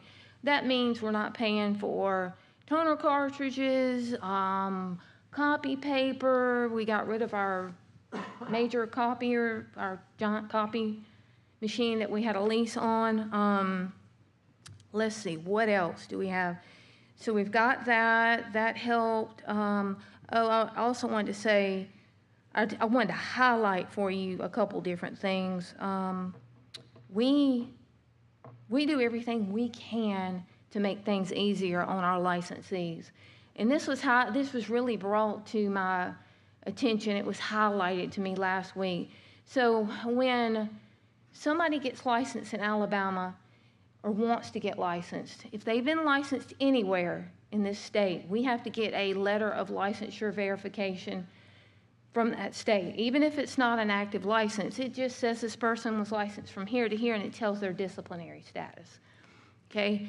We got one via email from Texas. I responded immediately, said, thank you, received. The employee from the Texas board picked up the phone, and she called, and she said, I just got to ask you a question. She said, why did you respond to this email? Her word was, you're the top dog. I said, well, we're an extremely small board. We jump in, we all help each other out, and I respond to receipt of licensure verifications. Anybody in the office that received it's going to do it. She said, okay, well, thank you. I was just surprised. She said, and we charge $50 for every verification. What do y'all charge? $0. She couldn't believe that we didn't charge that. That is extremely common throughout the states. We've got, it ranges anywhere from $25 to $50.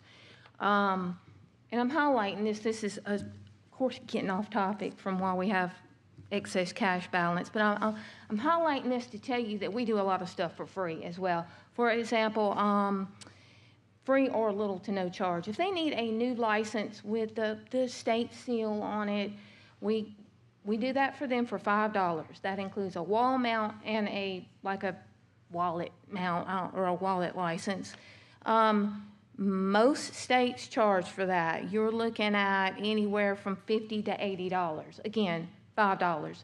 That covers the personnel efforts to create it, sending it off in the mail. We do a lot of stuff for free, and I think we, don't want to brag too much, but I think we do it quite well. We pride ourselves on providing personalized service. We answer the telephone. That telephone is generally covered from 7 a.m. to 5 p.m. We're in the middle of renewals right now, so it's typically between 6:30 a.m. and 7 until about 5:30 or 6 for about 3 straight months. So we do pride ourselves on our, I don't want to call it customer service because it is customer service. So do you have any questions about how we're spending our money? And I'll just tell you this too. Our initial licensure fee is $100. If the person is a military spouse, it's $0.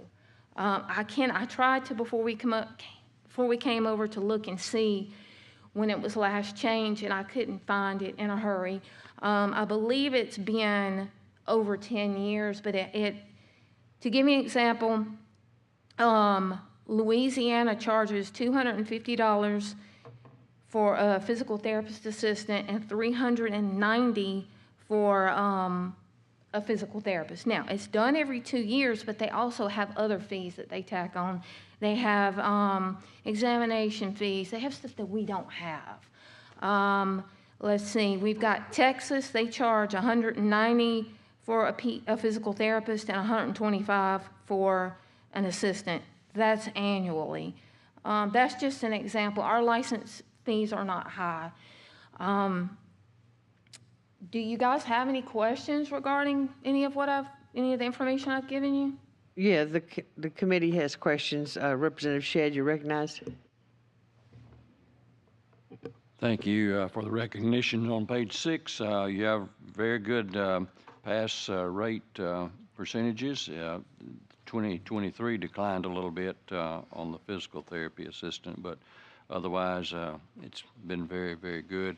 It's interesting to look at pages 62 through 64 of the graduation rates. There's one university in Montgomery that was down to 60% and another a little over 60%. But but I've always thought our program in the state is great, and appreciate your work.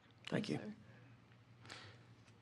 What are you doing to address the schools that are struggling? How are you helping them? Yeah, it's an interesting question, and I'll tell you, physical therapy is a little bit unique in that regard. And each state sort of delegates accreditation, certainly, to a national accrediting body that we're all accredited to, and they are the ones that kind of hold standards. So each school in the state is held to an 85% pass rate by CAPD, which is our accrediting body for physical therapists and physical therapist assistant programs. And that's managed on a quarterly basis, essentially. As a program director, I've got to answer to CAPD about my pass rates. So the board is really removed from addressing any pass rates, really. I mean, it's handled by accrediting agencies, and so we don't typically get involved in pass rates of schools, but what we do, how we do, I guess, get involved there is as students are graduating, we help them with the licensure process. But it's really not within the purview of the board to address a failing school. That would be done by by CAPD, the accrediting agency for PT and PTA programs. Ed, you're recognized. But you could bring it to the attention of that institution. We could. So I'll say this again. That you're watching. Yeah, I mean, but we have no jurisdiction over the schools. We have none. I mean, it's not, again, when I say it's not within the purview of the board pass rates, it's a concern for us, just as consumers of providers of physical therapy, that there might be schools, in a part of the state that aren't doing well. But there's really nothing other than, maybe a discussion like you mentioned that we could necessarily do about it. Again, we just don't have the jurisdiction. But I feel comfortable saying that somebody is watching those pass rates, and they're held to account, and they'll pull their accreditation if they fall behind after about 2 years, basically, of falling below that 85% threshold. Representative Underwood, you're recognized. Thank you for the recognition. So credit due, again, you mentioned the report you felt was a good one, and in that regard, you are correct because page 8, no significant issues in the current report findings. And so I want to congratulate you for that and the board and the director. Yeah, so thank you for attention to the details on that. Thank you. And I wanted to celebrate that with you. And also, I didn't want you to misunderstand what Representative Simpson was talking about on the page 14 of the unobligated cash balance. We're not really asking for there to be any change in how you are frugal about your money. I mean that's appreciated on our end. More along the lines of it. When it continues to grow, that means you've been frugal. You've been good with how you oversee the funds that have come into your account, and that, like I said, that's appreciated. But over time, the money needs to cycle and circle through. And so, without even having to answer today, over time, just say, we're looking at something that we're going to invest back into our profession. Okay. Whether it be scholarships for students. How are we with PTs? Are we well stocked with those in that profession throughout the state? Okay, so we are not. We're actually underserved in Alabama. Okay. And there have been some initiatives, and we've, some of us on the board have worked with the association as well to help to address some of that.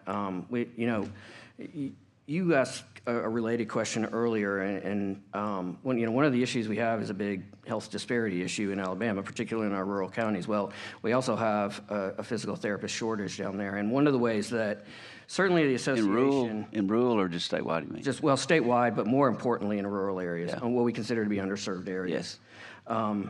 And we think that with the training and education of physical therapists now, that they can serve to ameliorate a lot of those health disparities that we see. And so our association spent a lot of time in this past year traveling around the state and educating people about that very thing and how PTs can be kind of frontline in terms of helping address some of those health disparities. So I don't necessarily know that we've utilized any resources other than maybe time and discussions with our association partners. But your point is taken. Yeah, I don't want to get in the weeds on what you think is best for your profession, but having those funds there is a great asset that you could use to either influence students getting into the profession or otherwise. And just wanted you to know that that's kind of what we're looking at on this end. Thank you. Yeah. Yes. Senator Stewart, you're recognized. Thank you, Madam Chairwoman. I just want to say I'm so excited about the expansion of the PT program at Faulkner University. My cousin is there now, and she's enjoying the program.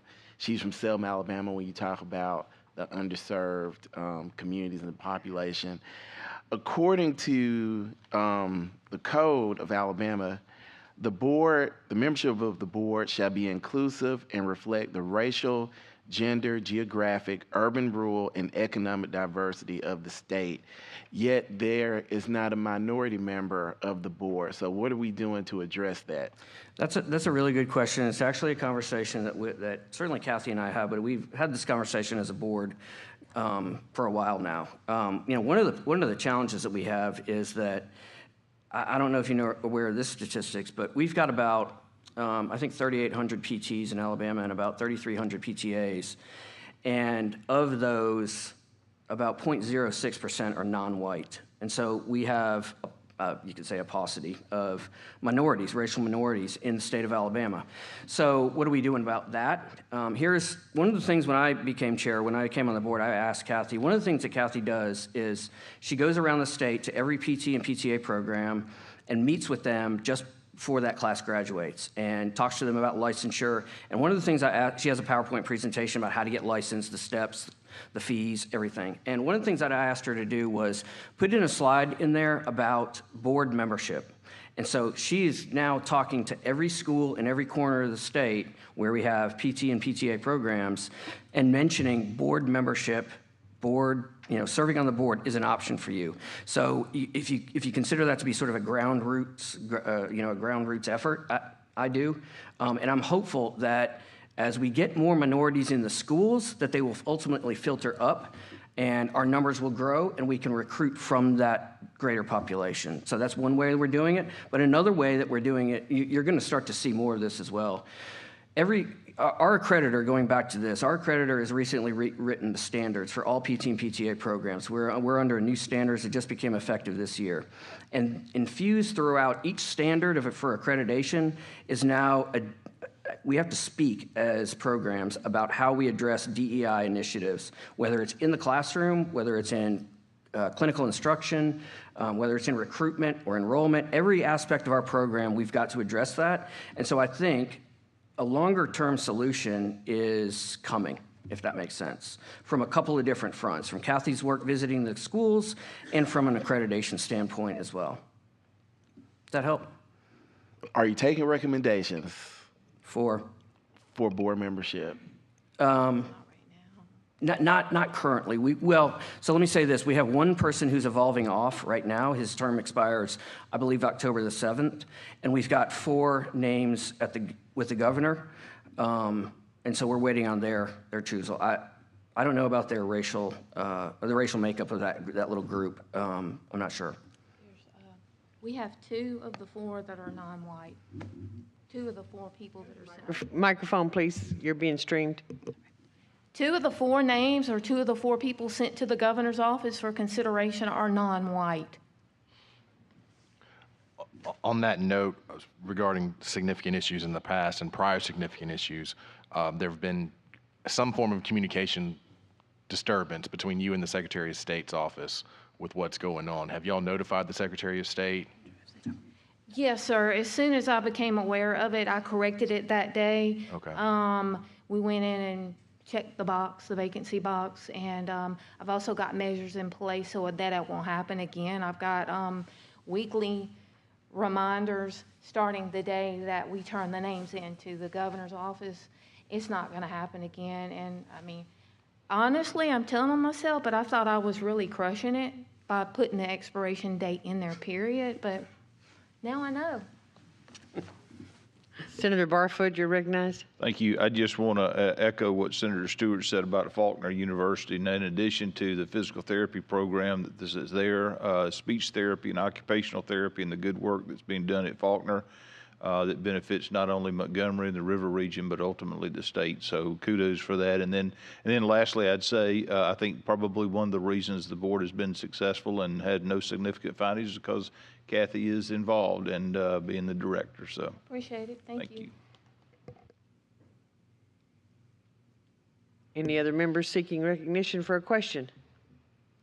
All right, thank you for your board for attending. We appreciate your time. Can I make one quick comment? One quick one. I really appreciate the professionalism of the examiner's office. They had to put up with a lot with me. I was so anxious, and I asked 1,000 questions, and particularly Charnel and Robin, they really put up with me, and Dixie was helpful as well, but it was a positive experience, even with the change midstream, and we got it done, and we're ready for next time. All righty. Thank you all. Thank you very much. Thank you. Okay, now we have nursing home administrators and nursing. You're up. You're on deck. When you introduce your board, please make sure that you say where they're from and have them stand when their name is called.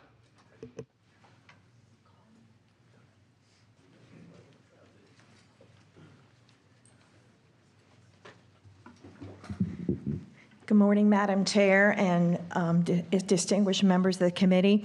I'm Katrina Magden. I'm the Executive Secretary for the Alabama Board of Examiners for Nursing Home Administrators. I've held this position since September of 1987. With me today are some of our board members. We have Brian Sherry from Florence, Alabama. He is a nursing home administrator. We have Miss Teresa Grimes. She is a hospital administrator representative. She is from Chatham, Alabama. I have Cecily Lee. She's a nursing home administrator from Alexander City, Alabama.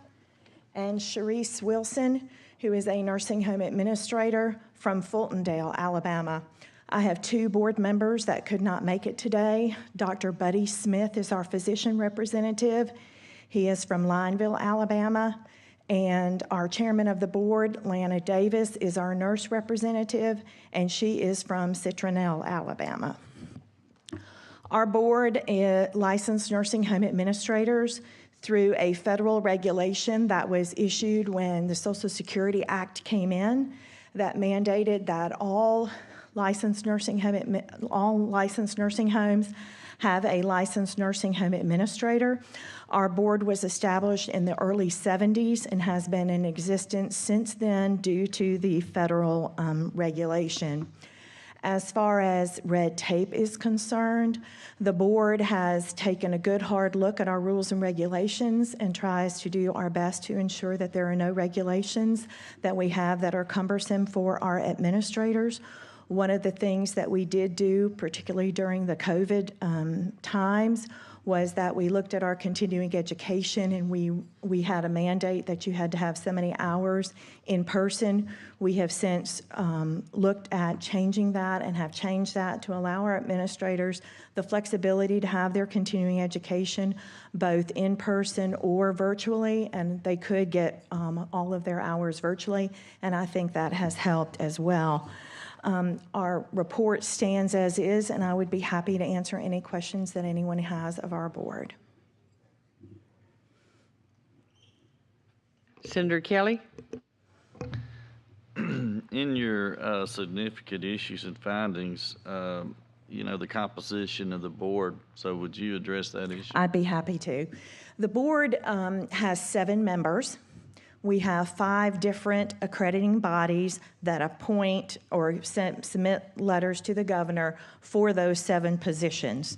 3 come from the Alabama Nursing Home Association, 1 comes from the Alabama State Nurses Association, 1 comes from the Medical Association, and then we have a consumer member, and 1 comes from the Hospital Association. So when we have board members coming on and off every so many years, 4 come off in one term, and then 3 come off on another term. So it's almost like a jigsaw puzzle when I have 7 board members and 5 different bodies trying to shuffle. What we have done is every time there is a board appointment up, we have notified the person who does the nominations to the governor to let them know where we currently have congressional districts from and that kind of thing. In addition to that, since we always regularly try to notify the governor that we have, the governor's office, that we have appointments. Since the sunset audit, we have been in constant contact with the governor's office on trying to get a consumer member. Our past consumer member resigned due to personal obligations and couldn't do it, so we're trying desperately and have reached out to these other associations that have doing the appointments, the Nurses Association for their appointment, the Nursing Home Association for their appointment, and have been in touch with the governor's office about their consumer member. So we are desperately trying to make sure that all of our members are from the 7 congressional districts and that we don't have any expired terms. So to be rather point blank and blunt, are you pretty well saying that these agencies have been notified and you're at their mercy at this point? Absolutely. And you've notified the governor, but you haven't gotten any of these appointments forward, and you've done your due diligence about notifying these that you have to have these, you need these appointments? Yes, sir. And I've been in touch both verbally and in writing with the governor's office about trying to get these appointments, and we have been in communication since like 2 weeks ago, I think, is the last communication I had with the governor's office. So we're actively working on trying to get that rectified. Thank you for that. It kind of highlights, seems to be an occasional theme that when different agencies or associations and all have appointments to make, a lot of times the boards are being held accountable for not having certain things done, but they're at the mercy of some of these other boards or associations or entities that are making these appointments. So thank you for your steadfast and encouragement of them. And I don't know how we may address this in the future, but seems like it is or becoming an issue. Thank you, Madam Chair. Underwood, you're recognized. Stewart, you're on deck. So congrats on page 8, status of prior findings, significant issues. All prior findings have been resolved. I want to make that point clear again for y'all for seeing to those details. Thank you for that. And I wanted to ask your opinion on, I think Senator was just speaking to you about the appointments. Are there 4 different appointing entities? Yes, sir. To your board? Do you know the history of those 4? And I can look at it and say, you know, here's probably what they're doing, but 4 is a lot, in my opinion. So do you know the history of why there's 4 appointing associations to your board? Well, the board is of 7 members, and so the consumer comes from the governor's office. Right. 3 were nursing home administrators from the Nurses Nursing Home Association, right. And then we had the nurse and the physician, whatever. Back in the federal regulation, it specifically states that the board of nursing home administrators cannot be made of a majority of nursing home administrators. So what has happened was that in order to rectify that, if you had 7 members, if you had 3 appointed that were nursing home administrators from the Alabama Nursing Home Association, and you had 4 other members, then that would satisfy the regulation as far as not having a majority come from one discipline. So you've got 3 from Nursing Home Association, 1 from the Medical Association. Yes, sir. 1 from the Nurses Association, and 1 from the Hospital Association. Oh, that's right. There were 3 nominees, of which 1 was picked, yeah. Yes, sir. But there's 4 different associations that submit names to the governor's office for and that does seem to be problematic. Yes, I mean, just from the fact that it's that many different associations that are involved in this. And I'm not suggesting a change. I just was asking about the Yes, history sir. of why that would be in place. I'm not sure there's another one that has 4 that appoint. It's certainly one. a juggling act. Yeah, I would imagine so. That's all I had. Thank you for the Thank prior you. findings. I Had Stewart up next, and then you, Senator Gudger. Thank you, Madam Chairwoman. I just want to give kudos to this board for your service. Nursing homes are so critical, especially to rural communities. You all are engines of economic development, and my district has a very aging population, so just want to thank you all for what you do. Also want to give a shout out to my friend, Ms. Sharice Ball Wilson, the Vice Chairwoman, and thank you for your service to the state. Senator Gudger. Thank you for the recognition, Chairwoman. Question, did I hear you say in the federal regulations is the reason you have 4 appointing authorities? The federal regulations require that there can't be a majority of nursing home administrators appointed. So the Nursing Home Association has 3 appointments, so that means they have 3 members that we know are nursing home administrators. Then you have a hospital administrator, a nurse, a physician, and a consumer member. Therefore, you're meeting the regulation by the nursing home administrator per se not having a majority. I think you could change that around if we wanted to. Part of our job on this particular board is to also make y'all's lives a little bit easier if there's a way that we can do that through legislation. And if we needed to try to do something to change that to make it less appointing authorities, we're willing to do that. And so that's part of our job also. So if that's something you'd be willing to look at, just let us know that, okay? Okay, I certainly will. Thank you. Pro Tem Pringle. Shout out to the lady from Chatham. I'm from Sims Chapel. You're the part-time administrator of the board, right? Correct. And you also are an employee of the Nursing Home Association. Correct. Correct. Do you receive health insurance from the board or from the nursing home?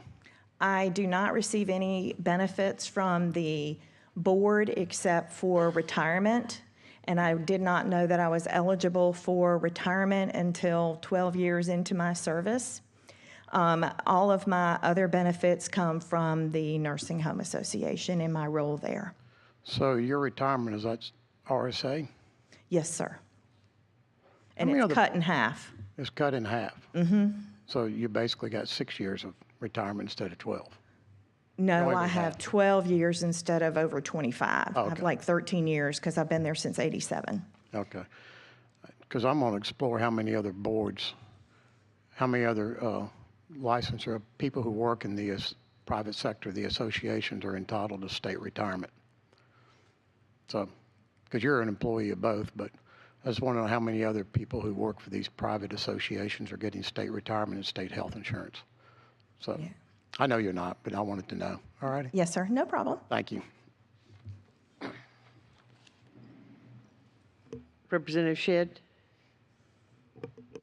You've probably heard us talk about with all the boards about the pass-fail rates, and Yes, sir. so you're probably ready to talk about that a little bit. On page 5 of the report, there's 3 different categories there. Could you? And the first one is the percentages are not very good, but the other 2 are much better.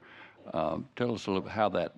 And I've been told for years that the nursing home administrator examination is one of the toughest professions of any of the professions that exist. So that's good. I think that needs to be recognized. And we're again not promoting the idea of just passing everybody, so don't take it that way. But tell us a little bit about the 3 different difference of them. Basically what happened is several years ago, the National Nursing Home Administrators Examination, it's a national exam, so the exam is given to all candidates from across the nation, so there's nothing we can do about that. However, what the national organization did was sort of take the exam that was one exam and divide it into 2 pieces. One piece had everything to do with nursing home administrator specific. And then the other piece was... That's the first one? Yes, sir. And the other piece is what they called core. And that is the piece that had, it wouldn't matter if you were in assisted living, if you were in a nursing home, if you were in McDonald's or Walmart, those concepts are basic to everyone.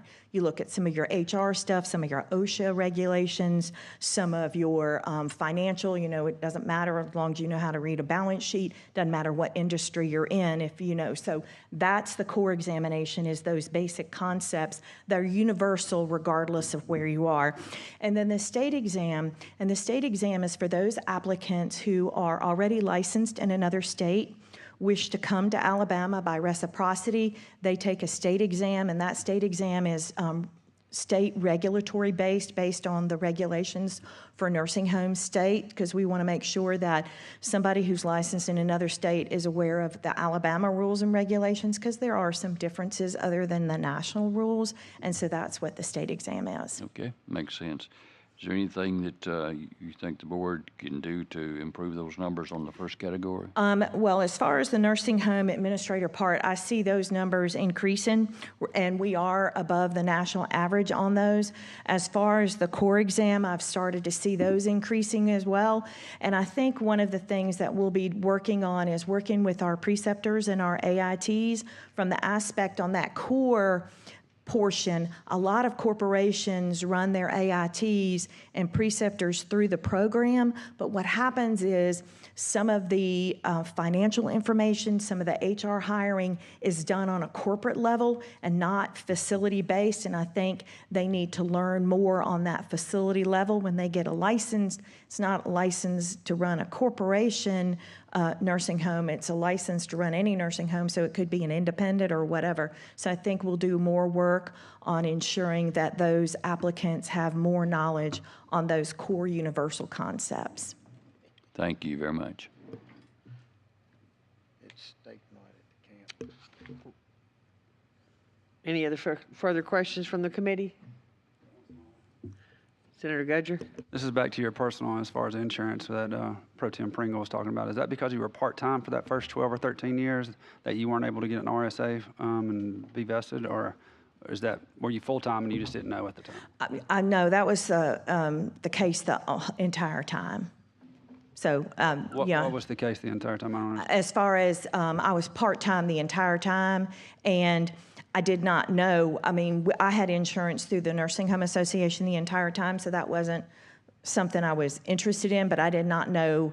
At that time, we didn't have retirement at the Nursing Home Association, and I had no idea that I was even eligible to retirement until I had a sunset audit. And through that sunset audit, they brought it to my attention, did I know? And I didn't. And so then the board passed it, and then we went ahead and applied. So that's why that was the way that it is. On that one. Okay, thank you. You're welcome. Any other members seeking recognition for a question? All right, seeing none, thank y'all for your time. Thank you. We your board appreciate the being here. opportunity. All right. The Alabama State Nursing Board, you're up. Medical examiners, you're on deck.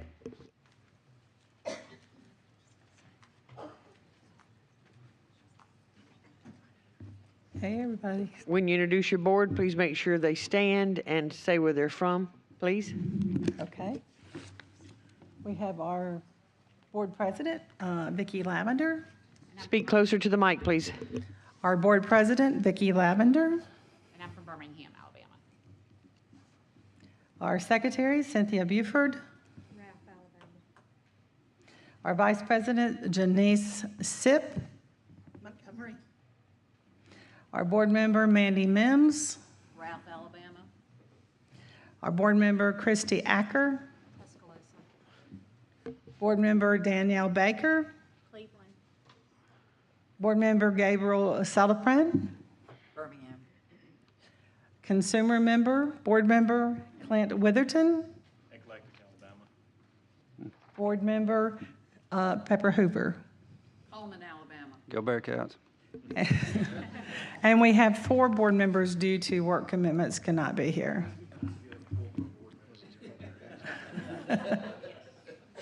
Missed that comment. I've noticed he's got several nice things going on. Well, to tell you a little bit about us, the Board of Nursing has been around since 1915. In 2015, we celebrated our centennial. So our mission is to safeguard the public health and welfare through licensing individuals and promoting standards for nursing practice, and also for educational programs and improving them in the state. So I'm here to answer any questions you have. Representative Simpson, you're up. My fellow members of the committee know where this is headed, and Yes. you may know from yesterday, Yes, you have 14 board members, right? 13. 13. Of those board members, 3 live in Montgomery, 1 lives in Mobile, and the other 10, well, I've got 9 or 10 driving north when they go here. 2 of those board members, if they're here today, are going to Ralph, Alabama. So there are more people from Ralph, Alabama on your board than there is from Congressional District 1. That's a concern for me. It's not just your board. Please understand, it's not the nursing board. It's Well, I'm not taking it that way. Please don't. There's a lack of representation from a certain area of the state on so many of the boards that we see, unless those boards are required and have something in the language to them to be represented throughout for district representation. Some of the boards that come through here that you've seen have congressional district representation as a requirement to come through. Is that something that we would have to do to put onto your board in order for you to be able to recruit people in the South? How our board is formed is it goes through several associations. In fact, they had a new bill last year that was approved. And now that we're going to have the CRNA Association who will name a member to the board. We also have the Nursing Association who names the RN board members. We have a nurse LPN association, made up mostly of the white LPN nurses, who appoints the LPN members. And then we have the Black Nursing Association who appoints and sends all these names to the governor of the other LPN members. So we have 4 different associations currently submitting these to the governor. The Board of Nursing has no control over that other than we advertise the positions, we work with the associations and say we have to have members for those boards. One of the things that we've done this year is that we have decided that we're going to appoint an advisory committee, and I have put that on hold for a couple of months because we had taken over the massage therapy board, which took a lot of our time since June. So we do realize that we want a different process. We just haven't gotten the advisory committee going yet because a lot of these associations are declining, and it gets harder and harder for them to find applicants. Even though we put applicants when there are positions are available on our social media, and we reach over 200,000 on our social media, and we also advertise them on those association websites. Sometimes it takes more than advertising. It takes an outreach. It takes seeing, for instance, and I'm not picking on the city of Ralph. Please understand, or Ralph. If someone from Ralph is on the board, it's easy for them to see somebody else that would be good to serve on the board from Ralph. So she may have 2 great people from Ralph that serve there, but if there's nobody from the South on the board, it's tough for them to say this would be a good board member, or this to go to other nurses and say, you should look into serving on the board for some of this. It kind of gets an echo chamber of, hey, I know somebody good that can serve on the board. I understand you have 4 different authorities to come through this. Right. But in order to recruit, in order to have a voice through there, if someone can see someone from their area on the board, it could go a long way to getting more people to apply and say, Right. for lack of a better term, if one person is expiring in 2024 and they say, hey, we've got 4 different agencies that make these appointment processes. I have somebody in mind from our area that'd be really good to go through this. It's just to show some form of. Well, we do listserv messages where I send out to all 100,000 licensees, but they're only going to get what they get in applicants who actually submit their applications to these associations. Can y'all do some outreach to the south end of the state? We do the outreach to all of the nurses in the state. So I don't know, I mean, we've just recently had one of our nurses from Mobile rotate off too, which was Valerie I'm not Dillon. trying to argue back and forth with you. It would be just real simple if you would say, yeah, we'll see what we can do about finding some people in the south end of the state. Can you please just tell me you'll see what you can do? We'll see what we can do and work with the associations to do that. I'm not trying to be argumentative. I'm just telling you that I only have the associations that do it, but we are more than happy to work with you on that. Thank you. All right. Pringle? So you are considered a state employee, correct? Yes. So your retirement and your health insurance are state? Yes. Are your board members under the ethics law? Yes. Thank you.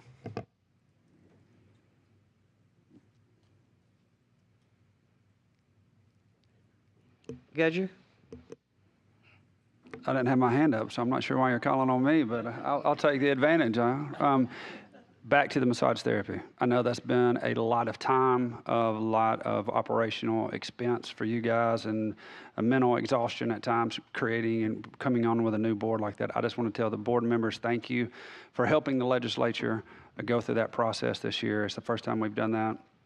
I don't know, 15 or 20 years. Dixie, you might know, but it's been a while. So I just wanted to say thank you for that. I know that was a large task, and there's not many people that could do that, but we felt very confident with you at the helm, Peggy. So thank you so much, and the board. Thank you. Thank you. Senator Barfoot, you're recognized. Sure. I just want to, first of all, say that I am not fully aware of the issues, the problems, but I have been made aware at least, a little bit about issues concerning reporting, nurses reporting substance abuse problems. Maybe they have to self-report because there's a pill count missing, that the cost of that treatment, the in-house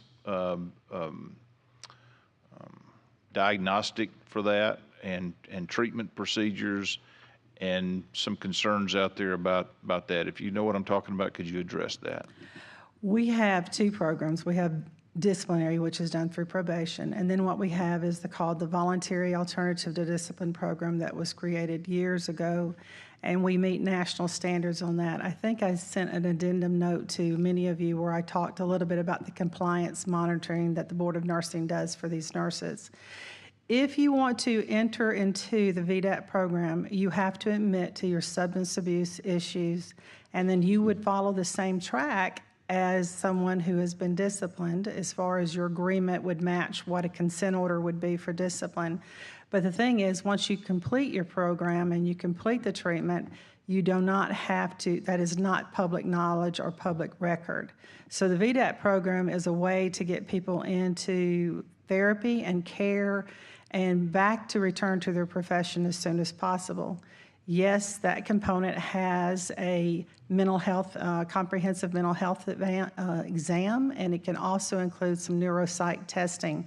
Those things are expensive, and we cannot control what the providers do and how much they charge, even though we have, I think, close to 20 providers now.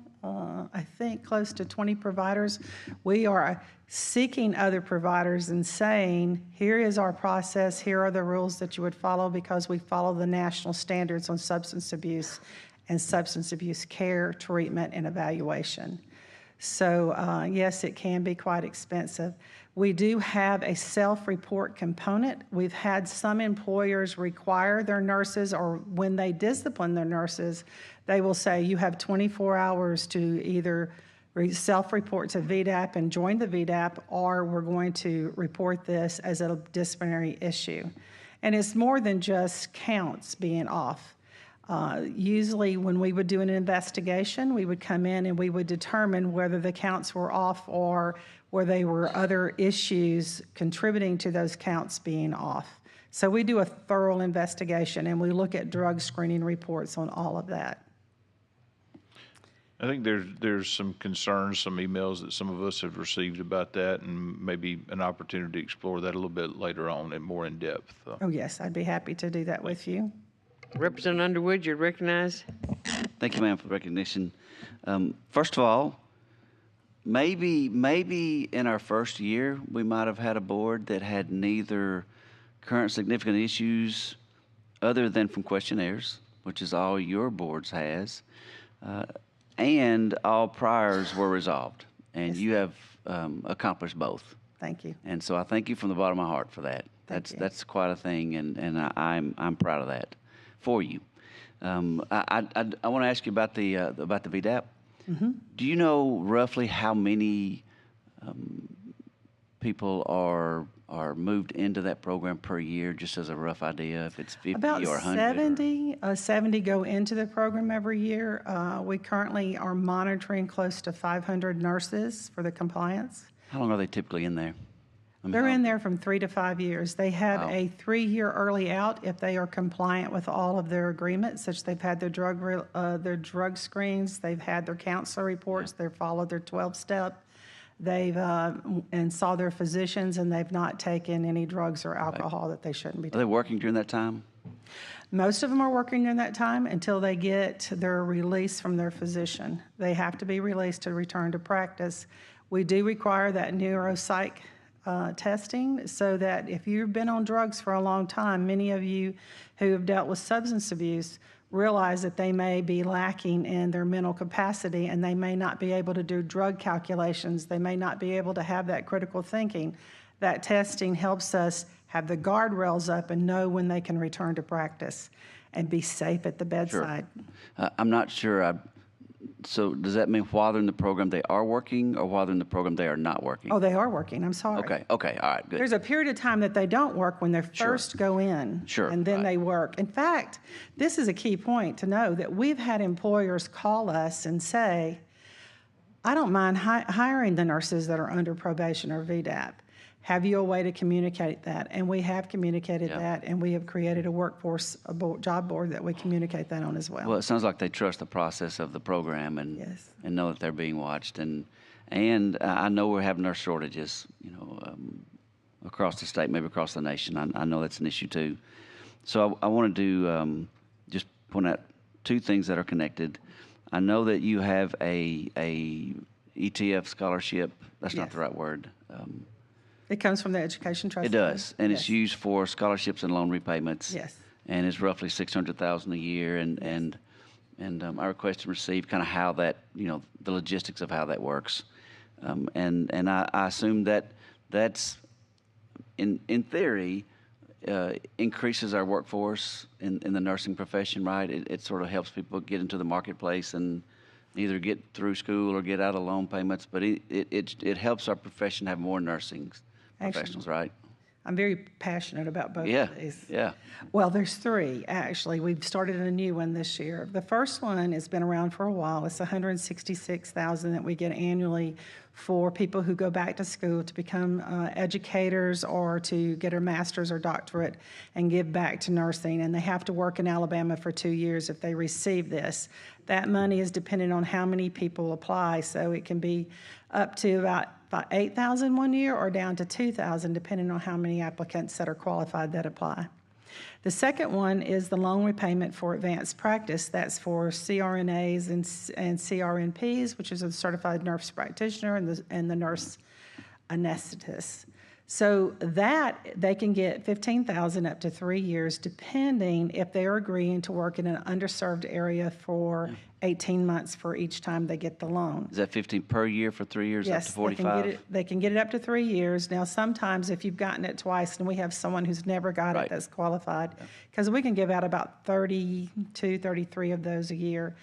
And that helps us get them into the areas of critical need, especially in the rural communities and all those areas. And then the one that was approved 2 years ago that we just got funded for, and in fact the application process just went up this week, is to help us fill the nursing faculty positions in our public colleges.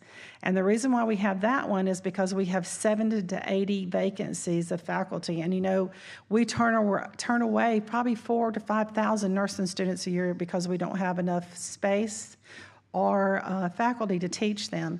And that one is going to be modeled after the advanced practice one. So if you work for a public college for 2 years following the receipt of a $15,000 loan, then that is forgiven. But you are going to work in the public college sector for 2 years following that. And you can get that up to 3 times as well. 15. So, do you think that 15 number per student is adequate? I would love to see it higher, but 15 is what it is right now. One reason why we have such a nursing shortage vacancy of faculty is the pay. You can make so much more in the hospital than you could ever make in the colleges and the there's a shortage there as well, yeah. And this is the way to help them recruit and fill those vacancies. Right. We're hoping it will help to fill those 80 vacancies that we currently have. And I know these are probably numbers that I didn't ask you to bring, so it's okay if you don't have them committed to memory. Out of the applicants you receive per year for all 3 of these fundings for the $600,000, how many are you not able to support because the money runs out? Well, on the advanced practice this year, we had to turn away. We had like 120 applicants for 33. On the education one, we're just now putting the application out for the first time because the program wasn't funded last year. So we got 150,000, so we only have 150,000 to you. I'll be able to tell you that one. On the other applicant for the 166, if you apply, you meet our qualifications, then we give you, we have to give at least, I think it's 5% for how many apply. We end up giving it to everybody that applies if you qualify. Very few people are ever turned around for that one, that you have to work 2 years in Alabama for. How much was that number again? 166. That number has been 166 for 20-something years. It really needs to improve. Yeah. So last thing I'll say, and I apologize, Madam Chair, for taking too long. And you've heard us mention before these unreserved or unobligated cash balances, and we are not by any means, I'll repeat what we've said before, advocating for you to change your spending habits and the way you allocate your funds. You know your profession, and Yes. I do not. I do know the need, and I respect how your committee, not your committee, but your board is run, and I commend you for that. The only reason I'm mentioning the numbers at the bottom is it went from 4.7 to 10 over a 4-year period. I realize there's some COVID days in there, and that's probably why it was lower on the front end that maybe it should have typically been. But the 10 million number, we would like to see that you're aware of that number and that you have a plan going forward in the future for how that number becomes to be, whatever it becomes to be. And like I said, you know the profession more than I do. But if you ever want to dump it back into the growth of the nursing industry, whether it be by education or by those who do the work in the hospital industry, then this might be a way that you could invest back into that to supplement what the ETF has given you as well. And I'm not telling you to do that. I'm just saying, maybe over the next few weeks you could sit down as a board and say, this is what we think we could do to make sure those funds are cycled back into our profession. Okay, well, let me explain how that happened, because I think it's very important to know that that is like 1 year of funds for us, that 10.2 million. It's like 1 year of budget. And this has just been brought home to us even more because of the massage therapy. How it works on our budget is that if I don't have money in order to pay, my fees and fines are mostly our licensure fees come in through renewal, which is every September to December, and the majority comes in. If I don't have funds into those accounts to pay, I would have to wait till our revenue comes up and I can pay those funds. This is what I've ran into with massage therapy because I didn't have any funds in the account when we had taken it. I've been having to build funds so I can't pay my expenses. So you always have to have some in there to have as a cushion to pay your expenses. The reason why we had 4.7 in 19 and 20 was because that is the year we decided to enter into the compact. Prior to the compact year, our renewals were LPN renewal, which was only 16,000 nurses, and RN renewal was 86,000 nurses. So you could see our budget went like this, and the money on the RN renewal got us through the LPN renewal years, if that makes any sense. So during, when we entered into the National Compact, we lost 10,000 nurses. That is on page 17, I believe. You can see that. We were trying to estimate what that was going to be for us because our estimate was that we would lose 2.5 million. Now, I'm very detailed oriented, and I'm glad you said that earlier, and probably to my staff's detriment, I'm so detailed oriented. We struggled to figure out what our budget would be and how this would affect us. And our National Association, because when you join the compact, you have to give them your verification monies. The Board of Nursing was making $350,000 a year in verifications. So I made the National Association give me back that money for 3 years. It was a contract negotiated with me saying, you're not taking all of our money, you're going to give us time to see how this affects our budget and what kind of monies we're going to have going forward. So that's an extra $1 million I got. And if you look on page 20, the next page, page 25, when I'm trying to even out our budgets, how I did our licensure renewal then, because LPN year was 16,000, I said, okay, everybody with a multi-state will renew on the years that the LPNs do in order to even out our budget. And 25, as you look at 22 and 23, you're beginning to see our disbursements and our budget and our receipts are finally evening out, and we're finally getting a budget that's more I can plan on it. So yes, we do have some monies. And someone asked me earlier, or not earlier, I heard this discussion yesterday, what are some, now I have to tell you, I love talking about nursing. That shows. So, I'm sorry. Some of the things that we've done, I really want to highlight here because our board has been exemplary. One, we have added 3 classifications to help the nursing workforce during this shortage, because we know that 38,000 nurses are going to retire in the next 5 years. And I have communicated this to everyone in the state that I can possibly think to communicate. The older workforce is going away. So we had the Nursing Association, Home Association come to us and say, we need medication assistance. So we embraced that. We created a curriculum that we could stand by and make sure it was appropriate. So now we have medication assistance certified. We have permitted over 1,400 of those, and they are taught and trained through ACCS programs. We also embrace the student nurse apprentice program. We had ACCS come to us and say, we really want to do this in the Office of Workforce. And so we have issued over 900 permits for student nurse apprentices. We're currently doing a research project that's going to show a significant increase in the pass rates related to student nurse apprentices. They have graduated over 500 already, and most of those went to nursing programs on a full scholarship from the hospitals and the facilities. And we allowed that student nurse apprentice program to also be done in the nursing homes. So, I mean, it's been almost unheard of. I've got states from across the country saying we want to do it like Alabama. So we've just permitted and got the approval for that, and we'll roll out in October nursing support technicians certified. We're doing that in order to improve the regulatory issues of nurses at the nursing support workers at the bedside that there is no regulation on currently. So the Hospital Association has worked with us, and we are excited about rolling out this whole new program. ACCS has worked with us and created a free program that's online through the Innovation Center. I wanted you to know where your good money is going to. This is going to be free for every county, and we're going to put it into our 2-year programs, and they will be licensed and permitted through the Board of Nursing. So this is brand new. So we have facilitated, Nursing Home Association came to us and said, we, back 15 years ago, changed how we're doing education. We went to what we call a concept-based curriculum, to where the first year is your LPN program and your second year is your RN program. So we have approved 14, this past 2 years, standalone LPN programs, causing them to have a hard break so that they go on into the workforce and work and hopefully help fill the vacancies in the nursing homes, which I think we are in the 40% range right now.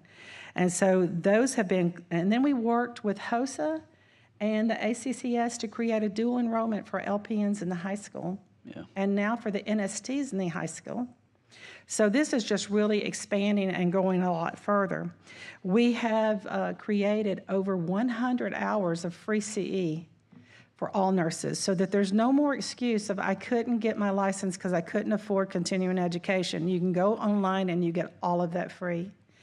One of the other things we did is we implemented a leadership institute. When I go out and I speak on about 30 or 40 engagements a year, and I'm talking to the hospital association leaders, the nurse leaders, the physician leaders, and the CEOs, and one thing we realized, they needed leadership training in order to be a better nurse. Leadership training in collaboration, communication, and strategic planning, no matter how small it is. So we met that need for the community, and it's free.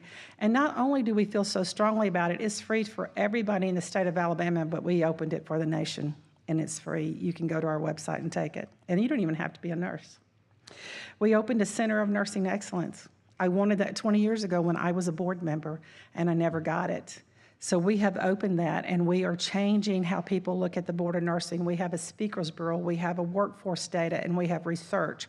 We're not going to ask for a single report from you, either a college, an education program, or anybody that we're not going to put the research and what the data that comes back from that. It's not going to go on the shelf and be ignored.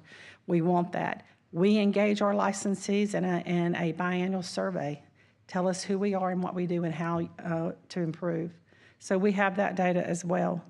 And then we've held several educational programs, and we will continue to do that now that I know I have this more money than I realized I had. And we hold those across the state for our nurses and our nurse leaders, and we have national speakers come in. And one of the things that we've recognized, and we have actually been working with the Hospital Association on, is that we've got to do something about civility, empathy, and all the things that are facing nursing, that they are so stressed since COVID that we want that back, and we want to figure out how to replenish our nursing workforce in some way. So we're going to lead on that. Again, we have the very robust Speakers Bureau. We go out across the state regularly and talk about VDAP and talk about our substance use program and how we meet national standards. Not only that, but as part of that addendum that I sent you, I had the National Council of State Boards of Nursing come in, and I said, here is all of our processes, here's all of our guidelines, our policies, everything. Do an audit. Tell me where we fall. Not only do we meet all national standards, we exceed them. And I am so proud, and I put that letter to you in the addendum. So, and then we've taken on the massage therapy board. Yes, it's been stressful, but it's also been an opportunity of growth for all of us and our staff. And I appreciate that, and I hope that we do well leading them and helping them with their sunset report. My final comment would be to thank you for that you did, and to echo Senator Gutcher's appreciation for it. But I'll be quiet now. I got more I could tell, but I'll be quiet now. Yeah, in the interest of time, I do appreciate your enthusiasm for your industry and what you've done for your board, and the fact that you had board experience before clearly shows in your administration. So now we must get to, we'll probably come back to you after we have the people that have signed up to speak. Okay. So I'm going to give you the lineup. So everybody that has signed up to speak, that would be Mr. Krebs, Jennifer Creech, Abby Konzen, Tiana Araro. That's the order in which you're going to speak. I repeat, or I'm going to state, I know you've heard this before. Don't repeat what the person before you said. You have 3 minutes. I'm firm on the 3 minutes. If somebody before you stole your thunder and y'all didn't coordinate your talk, then get up and say, ditto, I'm good. So, Mr. Krebs, you're up. You have 3 minutes, sir. And then, Ms. Creech, you're on deck. I think I should get an award for having to follow Ms. Benson for bravery. Madam Chair, members of the committee, I'm Joseph Krebs, an attorney. I represent nurses before the board. I appreciate the opportunity to speak. Overall, this board, as we know, is one of the best boards in Alabama. And you know, the things that I have to talk about here do not go towards anything related to the intentions of the board or anything underhanded that they're doing. I hold all these board members, Ms. Benson, and the 3 attorneys in very high regard. I have a lot of respect for them. I love dealing with them. There's just one issue that I'm trying to work through with them that I want the legislature to be aware of. Just like last month, I'm not paid to be here. The changes I'm requesting today are actually against my own financial interests. I mean, I could just sit back and you know, collect attorney's fees from nurses who need help with addiction and mental health assistance, but I really don't want them to have a need to hire lawyers for this. Unfortunately, this board falls short caring for nurses suspected of addiction and mental health issues. And I think this point is very important.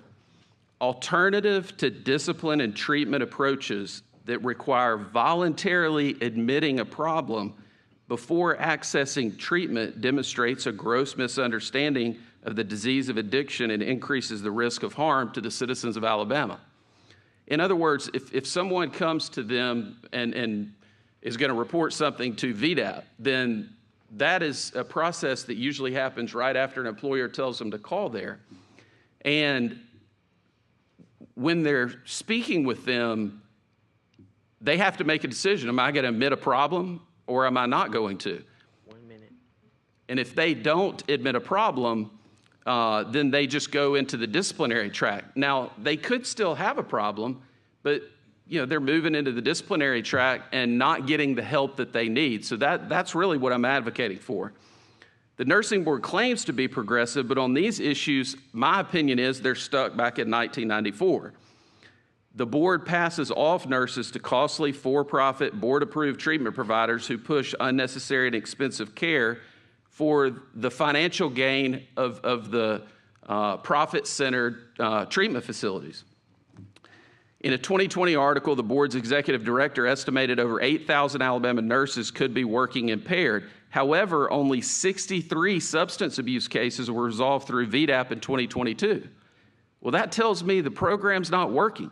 There's 8,000 impaired and 63 do VDAP. All right, thank you so much. Your time is up. I appreciate your comments. Thank you. Ms. Creech, you're up. Ms. Conzen, you're on deck.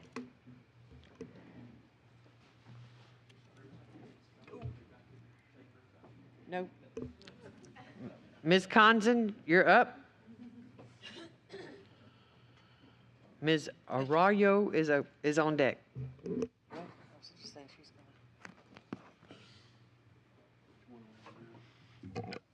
Good morning, everybody.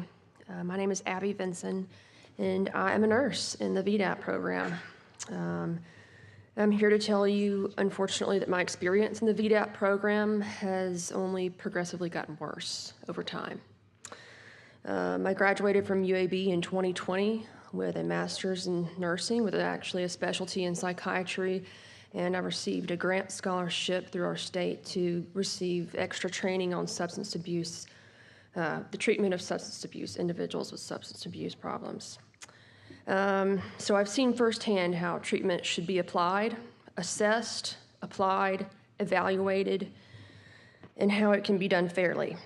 I know that there's access to affordable treatment all over our state.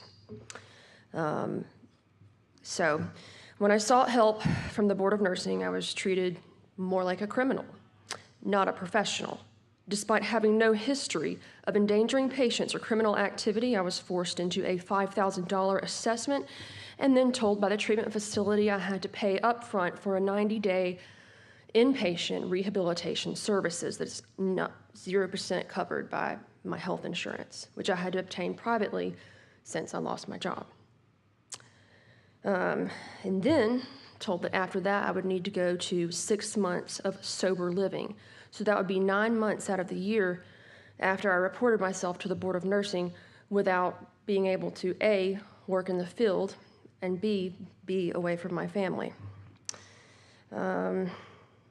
During the evaluation process, I was made to take sedating medication, even though I showed no withdrawal symptoms. While on those drugs, I was tested, and the results were used to claim that I had cognitive impairments. The process was very disorganized and albeit dehumanizing. Returning to work was no better. My VDAP status marked me as different. I was treated like an outsider, forced into lower paying shifts, and every action was scrutinized through the lens of my recovery. When I reported a patient safety issue, it was ignored because of my VDAP status. My manager even linked my work performance to my recovery in my yearly performance review, violating my privacy. Nurses in VDAP are subjected to overly harsh requirements that go far beyond what's needed for true rehabilitation. We're burdened with outdated, expensive, and unnecessary demands, while the emotional toll is extremely severe. This program, which should be about support, has become a more punitive system that only the privileged can survive. It pushes qualified nurses out of the profession and actually reinforces the stigma around mental health and substance abuse. The VDAP program needs reform. Nurses like me who have given everything to care for others We deserve evidence-based treatment and a chance to continue the work we love without the shame and punishment that we are going through. Thank you so much for your comments. Thank you. Anybody, Representative Shedd, you have questions? Did I understand you to say you were self-reported? I did. Okay, Thank you. Anyone else? All righty, Ms. Arroyo, you're up, please. 3 minutes, and if you'll glance up this, I'll tell you when you got one. Good morning, committee members. My name is Tiana Arroyo. I'm a licensed practical nurse in Alabama. I'm here today because when I tried to take the Sunset Audit Survey, I was told I couldn't participate because my license was inactive at the time. I reached out to other nurses with active license, but they didn't get a response and couldn't take the survey either. I fully accept responsibility for my past actions and consequences. What I didn't expect was to feel disrespected, dehumanized, and treated less than a person. The financial, emotional, and mental toll of being on a monitoring program nearly made me walk away from my calling in nursing entirely. When you are placed on a monitoring program, whether probation or VDAP, you are automatically labeled a problem, and it's impossible to find a job. The Board of Nursing relies entirely on treatment facilities who often seem more focused on profit than truly trying to help healthcare professionals. These facilities recommend expensive and unnecessary treatments, knowing the board will agree. We have no advocate at the Board of Nursing. The process is outrageously expensive and unrealistic, especially when you haven't harmed a patient or committed any nursing violation. Worse, the people overseeing these programs at the Board of Nursing aren't even qualified in medical or addiction fields. If this was any other scenario than a board, it would be considered practicing nursing without a license. During the treatment, I had a seizure. I was pressured into taking a new medication without any explanation. Months later, I learned that skipping one dose of that medication could have been fatal. No one told me this. They forced me to take it. I have gone into debt borrowing $18,000 from my aunt and spent thousands on drug testing and therapy just to keep my license. I had to choose between paying for my medication or paying the Board of Nursing's required screening. Nurses like me are being pushed out of the profession. If we don't make changes, Alabama will continue to lose good nurses, and patient safety will continue to suffer. The word is out now among nurses to avoid these programs that are designed to punish us. Please help make this right. Thank you. Thank you so much for your comments. Anybody have any questions? All righty, thank you. And we do really appreciate, I know I'm short on time that we're allowed because this is such a long meeting each day, but we really appreciate the people coming, spending your time and coming and giving your input to our committee. So I appreciate y'all being here. All right, committee members, Pro Tem Pringle, you had asked to be recognized. All right. Any other members have questions for the Board of Nursing? Senator Gudger. I'd like to hear rebuttal on what they said from Peggy, if that's okay. Yes, well, VDAP meets national standards in substance abuse care and treatment. We do not control what the providers do or what employers do. There's no way to control that. Some of the complaints I just heard was how the employers treated them and whatnot. We encourage you to go back as soon as you can, and we do rely on the treatment providers' diagnosis and their treatment plans. We are not treatment providers. We are not addictionologists. We strictly do compliance monitoring with the agreements. Remember, these agreements are also the same agreements that the disciplinary process has. There's no difference other than you have one confidential track and one public track. So more than just VDAP are doing this. VDAP can voluntarily tell us they've got a problem, and they have to attest to it that what they said to us was true. And then they check off whether or not they meet the eligibility criteria. It's an online application, and then we call you and we look at your issues. Believe it or not, many people are already in treatment before they even call us and apply to VDAP. They'll call us from the treatment provider. They'll maybe at Bradford or another facility, and they'll call and say, so-and-so is here, and they want to enter VDAP. We also allow people who have been, a complaint's been turned in, and if part of the investigation, when the investigators meet with them and they say, you know, I really wanted to do the VDAP instead of going through the disciplinary route, then we will allow them to choose VDAP if they meet the qualifications for that. As far as substance abuse monitoring, and I think many of you are aware or may not be aware, I don't know, that sometimes if you're missing your drug screens, the staff are going to say, you're not going to be able to miss your drug screens like this. Now, I don't know if this is the case, and I haven't looked up these individuals, and nor would I rush to do that, and I don't want to embarrass them. But I'm telling you, our staff, you have certain parameters you have to meet. If you've not turned in your self-reports, it's not okay. You're going to have to turn in your self-reports.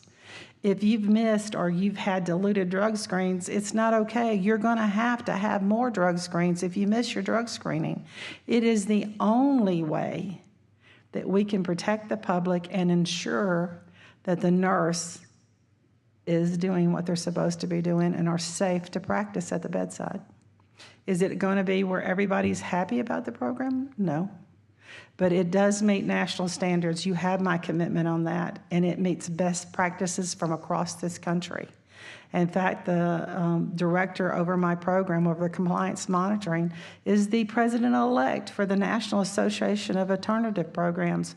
We're constantly bumping and evaluating and doing audits of us, the Board of Nursing, against National Council standards and recommendations, and against the Federation for the Physicians' recommendations. I reached out to the Alabama Nursing Association last year and said, I would love for you guys to start some type of program where you have licensees have a counseling sessions for aftercare, and they're looking into that for me. They haven't made a commitment to it yet. So we're constantly looking, well, how can we make this program a little bit better and have our licensees do these counseling sessions for aftercare, because we saw that as one area we needed to improve on. But, I'm sorry. Did that answer your question, Senator Gudger? Some of it, I'm still interested on the $18,000 cost and stuff like that. I mean, that's a lot of money when somebody's trying to go through, and their self-report and the privacy issue of that as well. But we don't have to discuss that here. I'd love for you to come by the office and we can talk if that's all right. But I'd like to dig into that a little bit. Being on the opioid settlement board, I'd like to kind of figure out how we can maybe work together. Okay, good. Representative Shedd, then Gudger. Just a quick, excuse me, then Barfoot. Just a quick question now. Do you know on the treatment providers, do they have any? Is there any way that you know if they have what their success rate is? Do you follow that, or does anybody follow that if they have a success rate? Abby could probably tell you a little bit more about that. Abby is our Director of VDAP and Probation Compliance Monitoring. Hi, sir. Good morning. Thank you for letting me speak.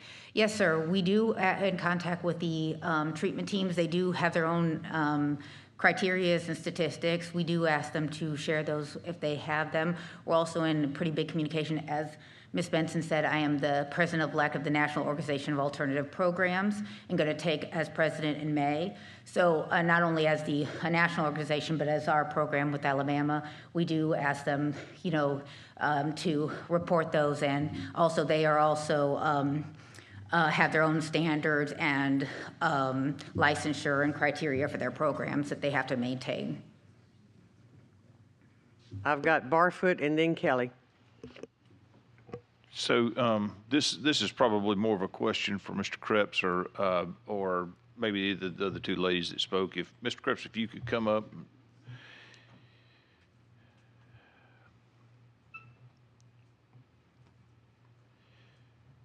So you've highlighted some issues or concerns or problems. If you had a magic wand, how would you change that and make it better, ensuring the safety of the patients that these nurses serve? So thank you very much for the question. So the issue is, a couple years ago, the board decided to merge VDAP and probation. They merged those two together.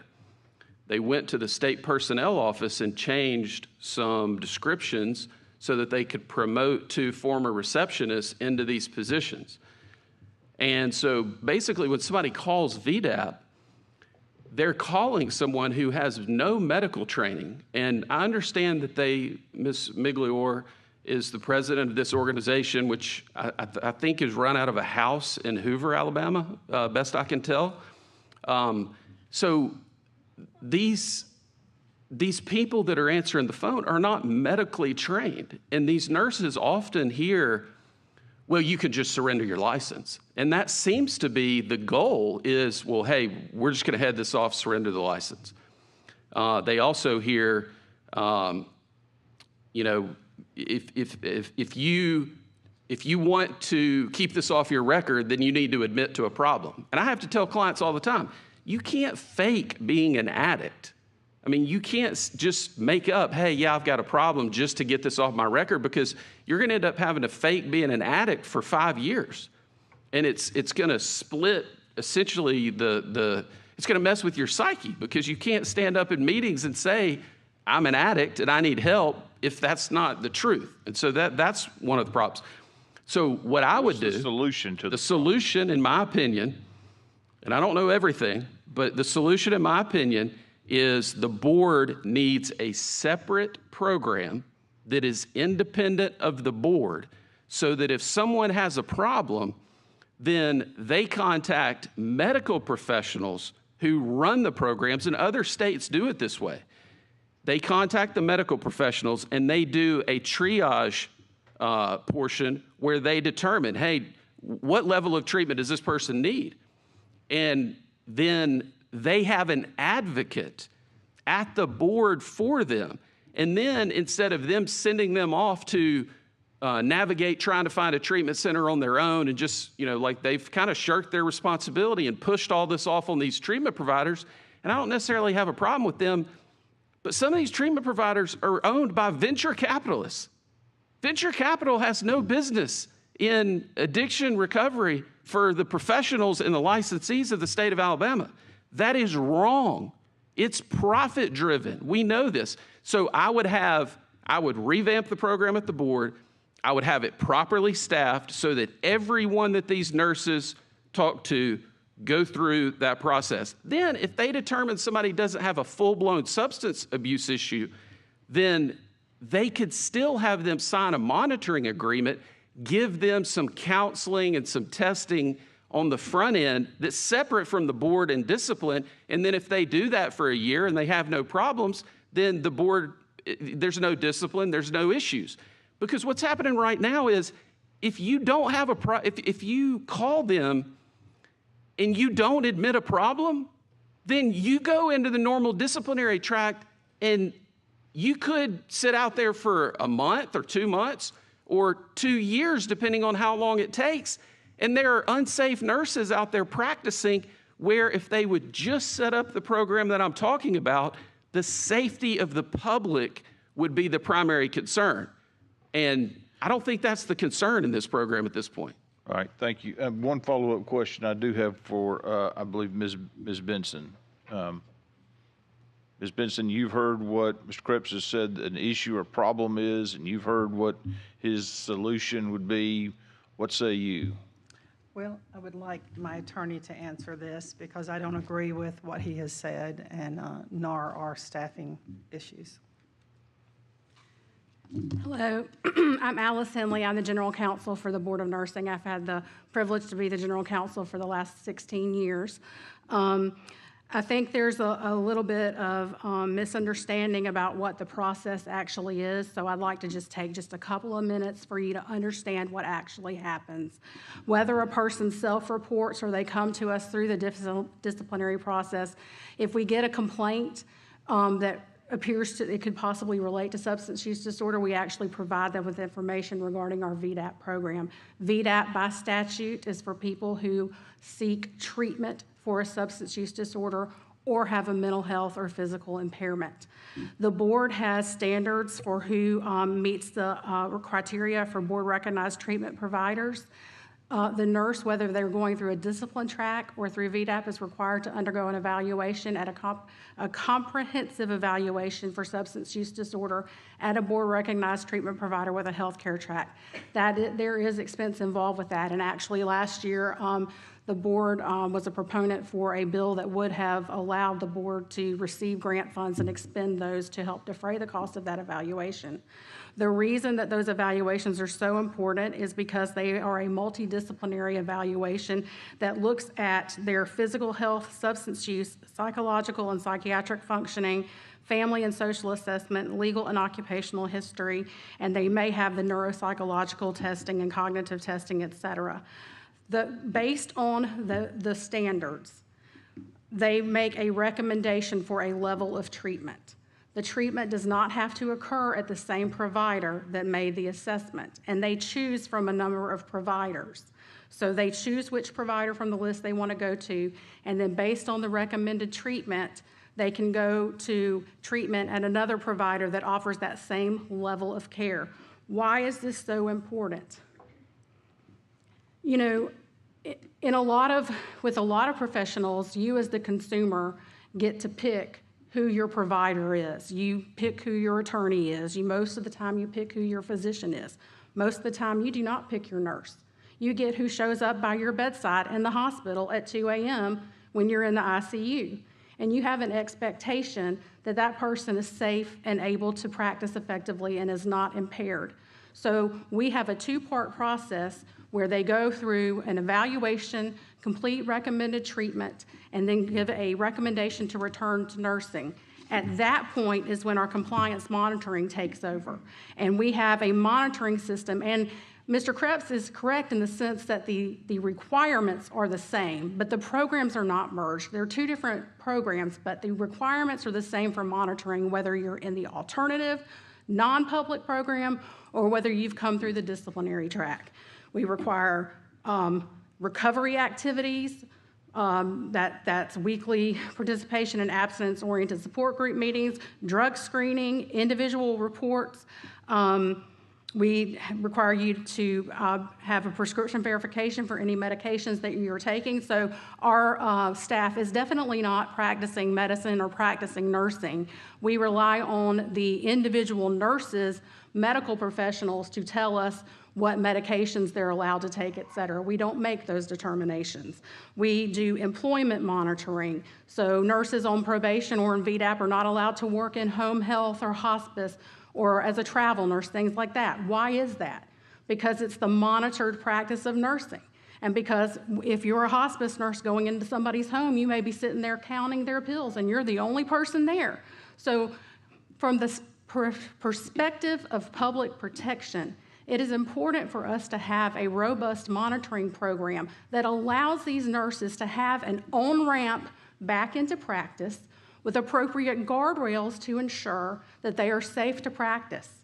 And then if they're able to demonstrate that through the period of monitoring that our program requires, then they can apply for an early release at 3 years. And if they are approved for that, then they can be released at 3 years. Otherwise, it's a 5-year agreement and you return for an evaluation to be released. And the sole purpose of these programs is to allow those nurses an opportunity to return to the practice of nursing while still maintaining the safety of the patient population in Alabama. Madam Chair, I think I probably will have some follow-up questions. I think I understand your comments to mean that you don't think there's a problem. If there is a problem, does Mr. Krebs' solution fix the problem that he believes that's there? I would say that there is certainly opportunity. It would be wonderful if it didn't cost as much. I personally do not think the standards should change because the standards are necessary for the protection of the public. If there was an opportunity to defray the costs, I think that would be very helpful. So those are the main things I think, but as far as the monitoring of people in practice, which is what the ABN staff does, I think these are standards across the country in terms of what is required to ensure that that person on an ongoing basis is safe to practice. Thank you, ma'am. Mm-hmm. All righty, any further questions from the committee?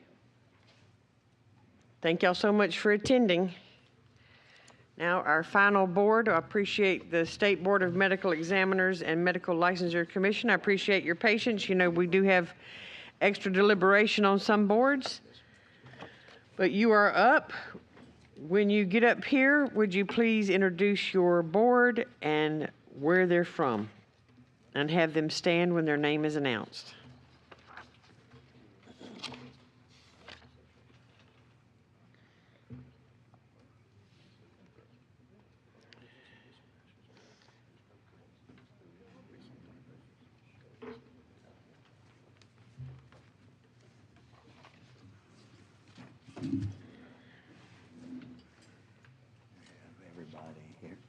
Good morning, Madam Chair and committee members. I am Dr. Max Rogers. I'm an OBGYN and native Mobilian, and since April, chairman of the Board of Medical Examiners. I had the privilege of going to school with Representative Pringle, and we played football and had some other memorable moments along the way, and hopefully some of which we'll carry to the grave. But I've been practicing in Mobile for the first 25 years of my career, and then several years ago decided to move to a rural area and answer a call to provide obstetrical services to rural Alabama, Southwest. I moved to Grove Hill, and for the last 3 years have been serving a very underprivileged population, and unfortunately in August, Grove Hill closed their doors to obstetrical services, and yesterday closed my practice. So as I stand here before you today, I'm another victim of the rural healthcare crisis, but we'll come back to that. The good news is I plan to open my practice Monday morning in Bay Minette and continue rural outreach from that point. I am joined today by other members of our board, Dr. Hernando Carter, our vice chair. He's an internal medicine physician from Birmingham. And Dr. Mark LaQuire, some of you may know, radiologist here in Montgomery. I'd like to point out that Dr. LaQuire is probably the smartest doctor I know, because for the entire time frame of this audit, he was at the helm and chair of the Board of Medical Examiners, yet I'm standing before you here today, so thank you. The rest of our board would like to be here. We were all here for 2 days last week, and every one of us are practicing physicians, and as a result, duty called, and they are back in their practices. But those board members are Dr. Aruna Arora, neurologist from Huntsville, Dr. Greg Ayers, palliative care from Hoover, Dr. Tanya Bradley, family medicine from Auburn, Dr. Eli Brown, OBGYN from Birmingham, Dr. Adam Harrison, family medicine from Coleman, Dr. Nina Ford Johnson, pediatrician, Mobile, Dr. Beverly Jordan, family medicine from Enterprise, Dr. George Koulianis, reproductive medicine, Mobile, Dr. Bill Schneider, cardiologist in Huntsville, Dr. Jay Suggs, bariatric surgeon in Decatur, Dr. David Thrasher, pulmonologist, Montgomery, Dr. Jane Whita, family medicine, Tuscaloosa, and Dr. Amanda Williams, psychiatry, Montgomery. I'd also like to introduce members of the Medical Licensure Commission. We have Dr. Jorge Alsip, chairman of the Medical Licensure Commission, an emergency medicine physician in Daphne. The other members of the MLC not present, Dr. Paul Nagrodsky, vice chairman, anesthesiologist in Birmingham, Dr. Ken Aldridge, a urologist in Tuscaloosa, Dr. Craig Christopher, OBGYN, Birmingham, Dr. Joey Falgott, general surgeon, Tuscaloosa, and Mr. Dan Morris, public member, Montgomery, Dr. Nina Nelson Garrett, gastroenterology, Montgomery, and Dr. Pam Varner, anesthesiologist in Birmingham. We've got the staff with us today, Mr. William Perkins, joined by his general counsel, Wilson Hunter, and Matt Hart, who is also the general counsel to Mr. Perkins. And with that, that is our leadership team. And we appreciate our colleagues and partners from the Medical Association joining us here today. So thank you for the opportunity to come in and speak with you. Since we were here 4 years ago, our board and healthcare in general have seen an awful lot of changes. When we last met, we were in the thralls of COVID, and our agency was operating at full throttle to make sure that our state had all the resources it needed to fight that horrible disease. We all learned a lot from that experience, and as a physician, I pray that we never have to repeat that dark process again. The practice of medicine has changed significantly as well in the last 4 years. Post-COVID, telemedicine is a part of just about every physician's practice right now, and that's possible thanks in large part to legislation that you all passed for us in 2022. We continue to educate physicians and reshape how they utilize opioids and other narcotic medications in their practice as the opioid pandemic transitions to a new front. We've unfortunately seen a rise in professional boundary violations, which we are currently working to address. And as I and my patients, being the latest victims of the rural healthcare crisis in Alabama, it is real and it's only going to get worse. And we are working tirelessly in every direction we can to help invest into this rural healthcare issue. I will point out that it's not just me and my patients. Unfortunately, last weekend, Thomasville Regional Medical Center in Thomasville, Alabama, shuttered its entire hospital, and that is another insult to this rural healthcare problem. Our agency's also seen its share of change in the last 4 years. Since we last saw you, the total number of our licensees has grown by more than 25%. Unfortunately, that doesn't mean that we have that many more physicians who have relocated to Alabama. It means that the entire practice of medicine has become more portable in general, and as other practice modalities are developed, more physicians located in other states are able to treat patients in Alabama. This is definitely a good thing. It's not a bad thing, but it is different. And sometimes, despite all of this technology, actual hands-on medicine is necessary. That's why we're hopeful that legislation like the Physician Workforce Act that you all passed last year will help to recruit more physicians to physically relocate to Alabama to provide hands-on medicine. With more licensees, our agency has obviously had to grow and adapt as well. We employ more people now on both professional and administrative levels, and we have had to increase our infrastructure and technology to adapt to this growth. Despite this required growth and notwithstanding the record inflation every one of us is facing, we have not had to increase our license fees, and they remain at the exact same level that they were when they were set in 2007.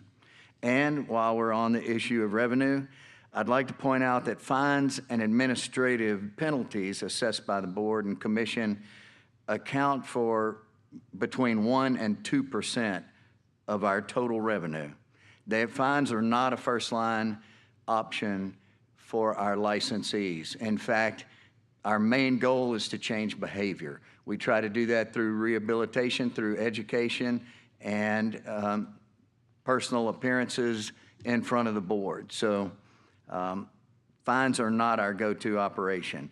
And our fellow physicians have all worked too hard to get to where they are for us to be arbitrary and punitive in our actions. So we work to provide opportunities where warranted to comply and continue to practice. Over the last 4 years, we've also worked hard to build and rebuild our relationships and to collaborate more with our healthcare partners. This includes nurses, pharmacists, athletic trainers, hospitals, insurers. Instead of operating in silos, we've tried to build bridges with these other disciplines, and I will attest and affirm to every one of you during my tenure as chair, that is my primary goal, is to continue to build bridges and communicate more to make the practice of medicine more efficient and more effective. And before I turn it over to Mr. Perkins to discuss the agency operations in a little more detail, I'd like to take a moment to acknowledge Mr. Perkins personally and his successes. We are blessed to have him on a daily basis leading our team and our day-to-day operations. Prior to medicine, I spent 7 years in the Marine Corps. I have been immersed in a culture of leadership. I have studied leadership. I have taught leadership throughout my professional career. Never in my life have I met a greater leader than Mr. William Perkins. He has the unbelievable loyalty of his staff. Morale is sky high. Turnover is extraordinarily low. And with his leadership team, they have accomplished an amazing amount of things. And if you look at where we were 4 years ago standing before you at this hearing compared to today, those improvements are at the hands of Mr. Perkins. And we are grateful to have him, his leadership team, legal counsel. And with that, I'd like to turn it over to Mr. Perkins. Thank you, Mr. Chairman. Yes. I won't belabor your time any further. Stuff in order here.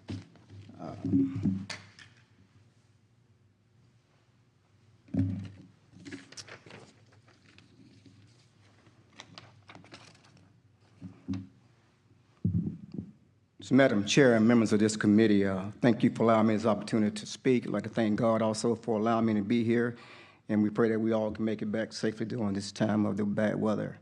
For those of you whom I have not had a chance to meet yet, I'm William Perkins. Since August of 2020, I have served as the executive director of this fine board of the medical examiners. I also served in this role on several occasions for many months on an interim basis since the retirement of our former Senator Dixon with this agency, who hired me back in 2011. As Dr. Rogers discussed, our agency has grown and changed significantly in the last 4 years, all for the better. And I'm excited to share this information with you all today. We currently license over 26,000 individual healthcare professionals. We have established and rebuilt damaged relationships. We participated significantly in the Attorney General's opioid litigation, where over $500 million has been recovered. We're timely fulfilled our obligations under the Medical Cannabis Act and are awaiting further action on that front. We'll introduce new types of licenses with the hopes of addressing the physician shortage and to also make getting licensed in Alabama easier for our active duty service members and their spouses. And most importantly, we are focused on providing resources to our licensees to help them succeed in their practices. I'm also, as Dr. Rogers mentioned, I'm also a retired captain, also in the military. So I'm very proud of what we've done to help our military community. Our finances have remained strong. We have operated each year at close to breakout, even amounts on a slight deficit when we have made capital improvements, and we have maintained our reserve fund at a healthy level. Most importantly, despite record inflation and increased operations, our license fees have not been raised since 2007, nearly 17 years ago. And we have no plans, as Dr. Rogers mentioned, to increase them in the future. We are pleased to have healthy reserves. I'm very aware of this committee's desire that those funds be returned to the licensees in some manner.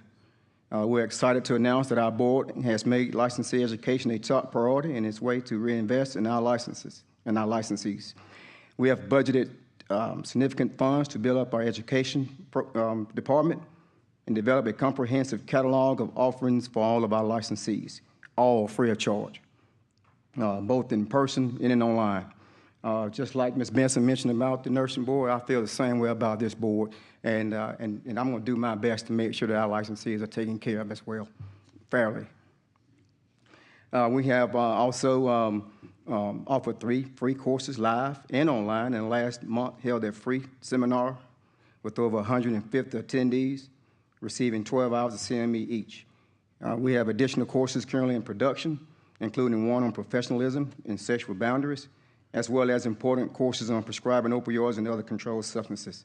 Back to our finances, Though I want to reiterate that our disciplinary fines, like Dr. Rogers mentioned, and costs are less than 2% of our total revenue. Discipline of licensees is not a money-making endeavor for the board and commission.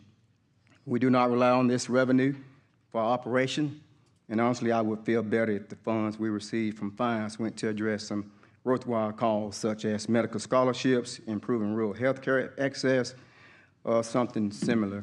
Now to our reports, which I think you all are more interested in. I do have to admit that I am very much prouder today, and I stand before you today, considering what happened 4 years ago. As with only 1 month in this job, I was brought in to answer to the 2020 audit. Thanks to my great staff, we made it through that in this great board. We had over a dozen significant issues in the report. You have been, in the report you have before you today. We have 3, one of which we asked to be included to make you aware of a situation. I'm incredibly proud of our wonderful staff as they have worked so diligently to ensure that all prior findings were cleared up and worked to make sure we were compliant on all other issues. We really do have the best staff in the state and probably in this country. As far as the findings contained in the report regarding the issues with the employee separation agreements, after several nuisance lawsuits from former employees and hundreds of thousands of dollars spent defending these suits, the board instructed our legal department to mitigate similar litigation in the future. I can tell you that doctors really don't like to be sued. So our attorneys consulted with expert labor and employment counsel, and these separation agreements were developed. Our attorneys then spoke with our managing attorney at the AG's office, who unfortunately has since retired, and he informed us that it was permissible for us to enter into such agreements if they were in the best interest of the agency. These agreements were certainly economical and efficient means for avoiding sensitive litigation. The agreements contained non-disparagement agreements where neither party would speak ill of each other, and confidentiality provision as to the specific terms of the agreement, which is standard in all settlement agreements, and primarily so that you don't advertise your price tags. Agreements such as this are common and prudent in all businesses and industries. Once we learned from other sunset hearings roughly 2 years ago that these agreements were not favorable, we ceased using them. Despite their practicality, we have no plans to utilize them again unless a formal process for approval is established.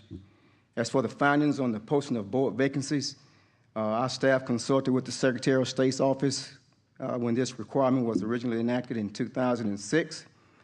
They informed us that since our board members held their seats in an ex officio status and did not have statutory terms, then it would not be appropriate for us to post the vacancies preemptively. This was discussed with the examiners in subsequent audits and accepted as the practice for almost 20 years. Now that we are aware that the examiner's position on this has changed, we are more than willing to change how we post vacancies, and we'll do so moving forward. I do acknowledge, and we acknowledge, that we were not compliant with regards to several vacancies for the Medical License Commission, and we apologize. We presume that this might be attributable to a change in staff in that particular department, and something that was unfortunate loss was in that transition. We appreciate the examiners bringing this to our attention. We are certain that with the new staff I have placed in that department, it would not be an issue going forward. Our final issue related to our participation in the Interstate Medical Licensure Compact. We asked the examiners to include this in our report so that we could make you aware of any issues significantly affecting our licensees. For the last year and a half, due to an arbitrary decision by the federal government, Alabama resident physicians have been unable to participate in the compact. In essence, the physicians from other states could come into Alabama and practice, but our own physicians could not go out and do the same. It barred our physicians from getting compact licenses in other states. This determination was unique to Alabama and a handful of other states. This was obviously of great concern to myself and us and my board, and unfair to our physicians residing in the state compacts, and these compacts are supposed to be a two-way street.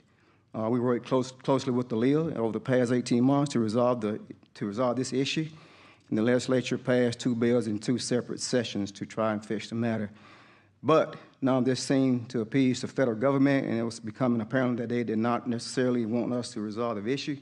Nevertheless, as a result of our diligence and persistence, I am very happy today to report that we received correspondence from the FBI late last week, which resolved the matter, and we are now back fully operational in the compact. Sir, can I interrupt you? Y'all are going to get us a copy of that letter? Yes, ma'am. Yes, madam. Great, thanks. It is certainly instigated a timely and favorable response. We thank you for the legislature assistance in this. And I want to especially thank the Office of Senator Katie Britt and U.S. Attorney Prim Escalona for their specific intervention into the matter. Our significant improvement and increased compliance was not without help. I want to thank all the other agencies who have assisted us over the last 4 years, answered our insistent questions, and shown us great patience. In particular, Chief Examiner Rachel Riddle and her great team, especially Dixie and Jason, the CPO, Christine Cook, the Attorney General's Office, the Finance Department, and the Governor's Legal Office. Without all of their guidance and cooperation, I'm not sure where we'll be at this day. Thank you, Madam, and this committee, and we are ready for your questions if there be any. All right, thank you so much. I appreciate your presentation. Senator Gudger, were you asking for recognition, or did I misinterpret that? Okay. All right, we're all looking at the letters. Does any members have questions of this board?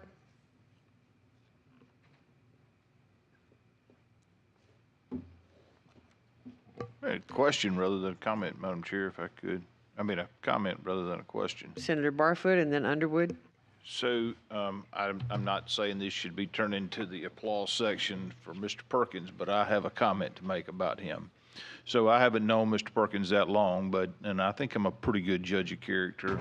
Been very impressed by him. But beyond that, I've reached out to people that I know and have a lot of trust and respect for, who have known Mr. Perkins for a long time, and they have that same respect for him. And I just want to say that it certainly seems like you're doing a wonderful job over there, and I appreciate your efforts, and enjoyed getting to know you better. And you've got a lot of folks that I think a lot of that really think a lot of you. So. Thank you, Senator. Representative Underwood, you're recognized. Thank you, ma'am. Make a point of order on page 17. All prior findings, significant issues have been resolved, and from what I understand, there were several of those from 4 years ago. So congrats to your board as well and your work for getting those prior issues resolved. And I want to thank you as well for, let me get to the right spot here. Your report has lots of pages. Page 29, you went ahead on the front end and made your observations about your plans and priorities for the unobligated cash balance, which is 8.6 at the end of 2023. And if I heard you right, you're investing in the continuing education portion of what is required of the members of your profession. Is that correct? That's correct, sir.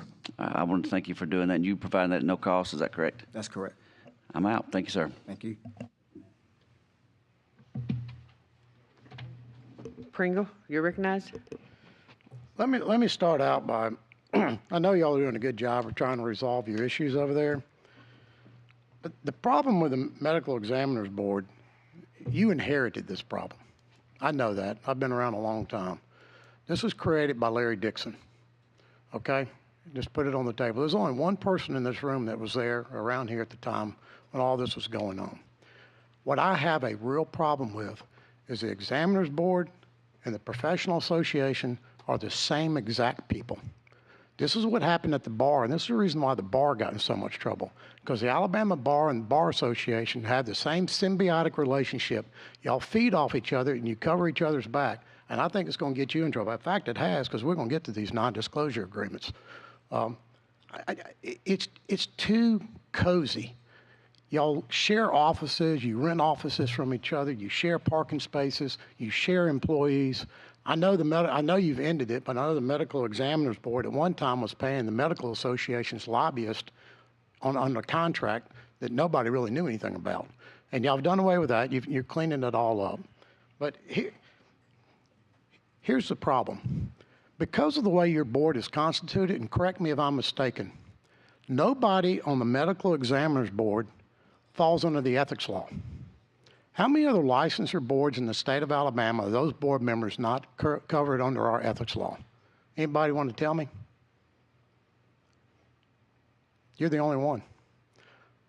You are dealing with millions and millions of dollars of other people's money. It's not your money.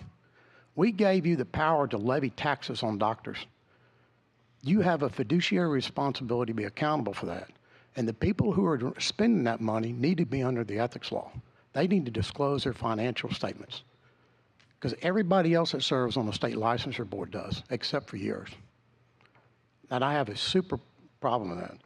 Let's get to these NDAs. I know Steve Marshall.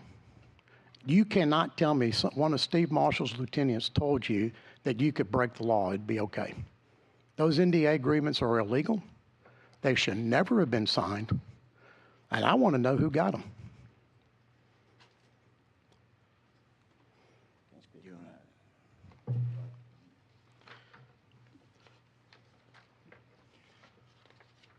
You might want to have one of your legal team answer that.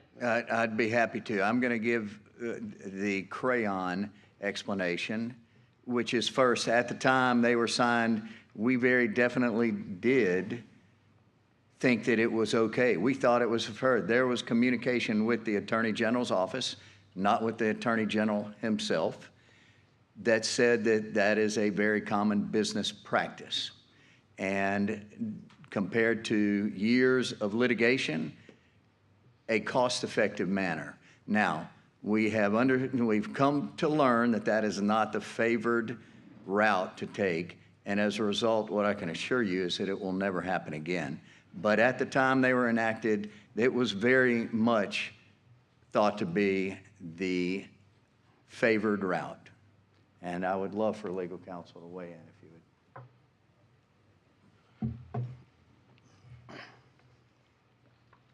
Wilson Hunter, General Counsel.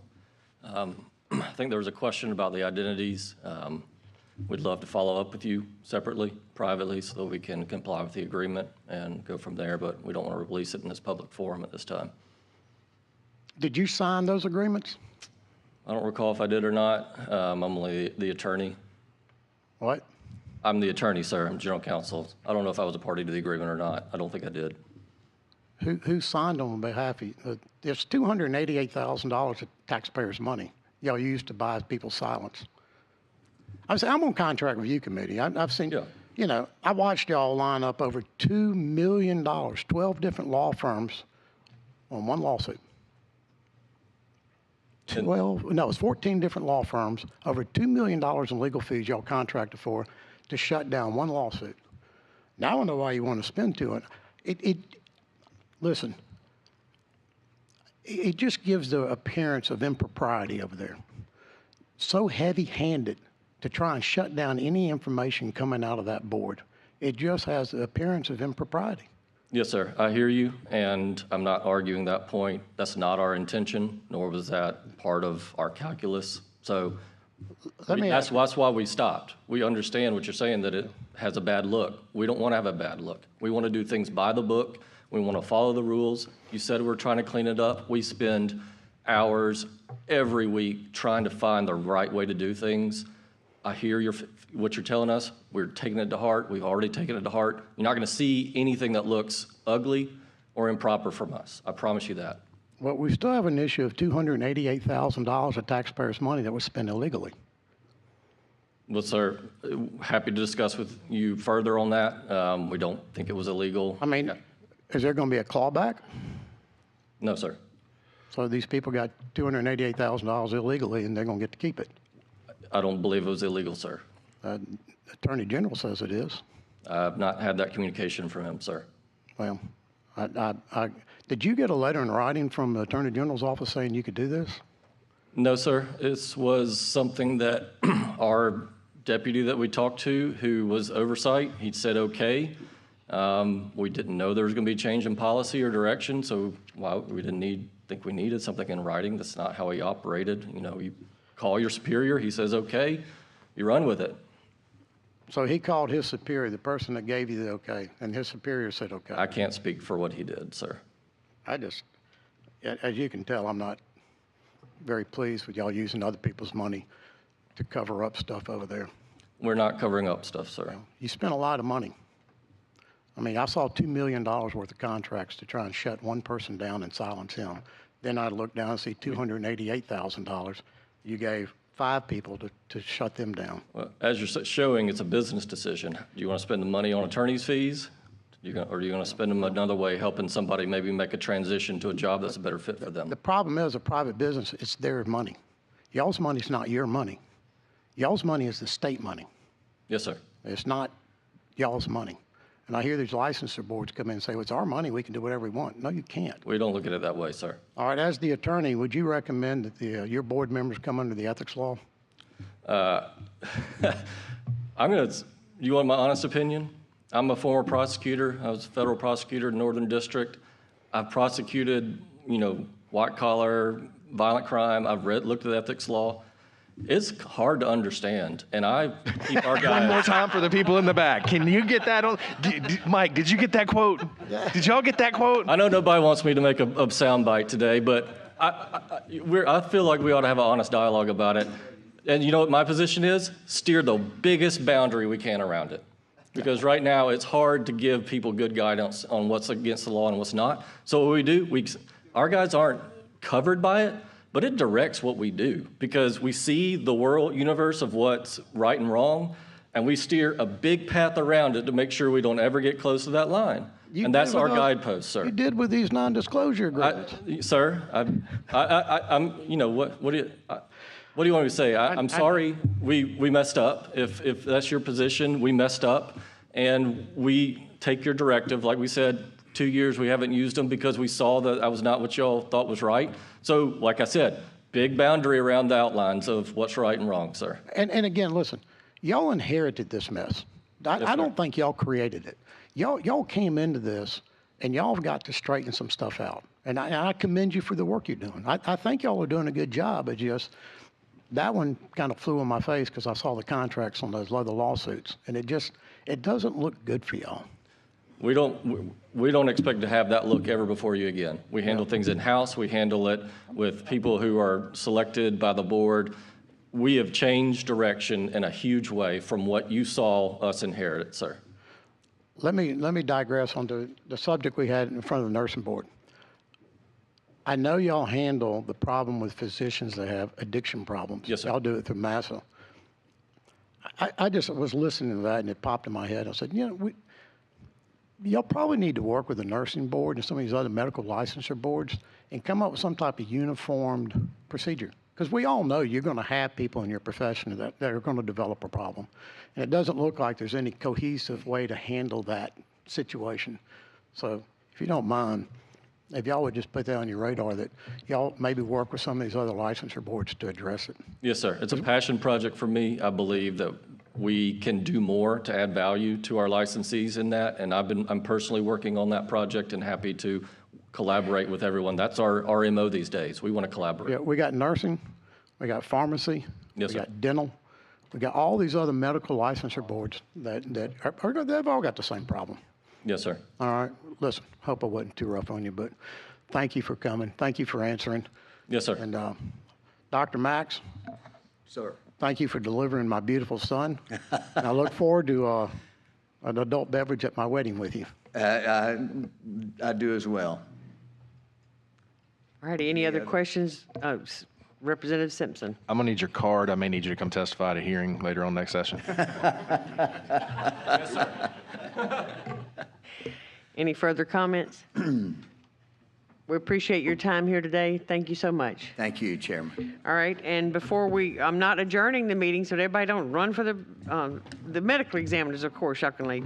I'd like for Ms. Rachel Riddle with the Alabama Department of Examiners of Public Accounts to come up and introduce her team that puts together these audits. I'd like to show them a little appreciation and love before we dismiss for the day. Thank you, Rachel.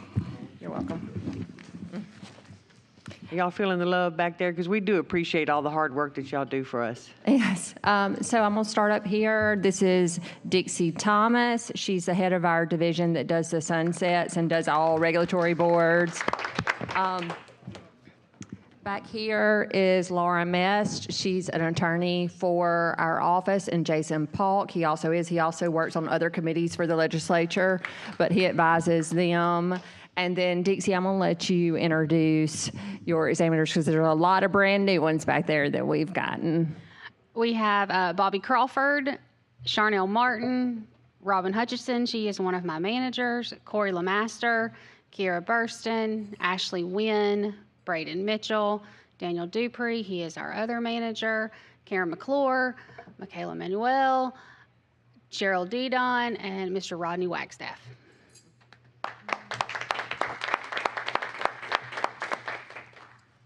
All righty. Does any other members have any business that needs to be brought before the committee? All right. Well, first, let's just say a prayer for everybody's safe return home and those that are being affected by the hurricane presently and will be in the next couple of days. So, Godspeed. Everybody safe travels home. We're adjourned. Thank you, Madam Chair.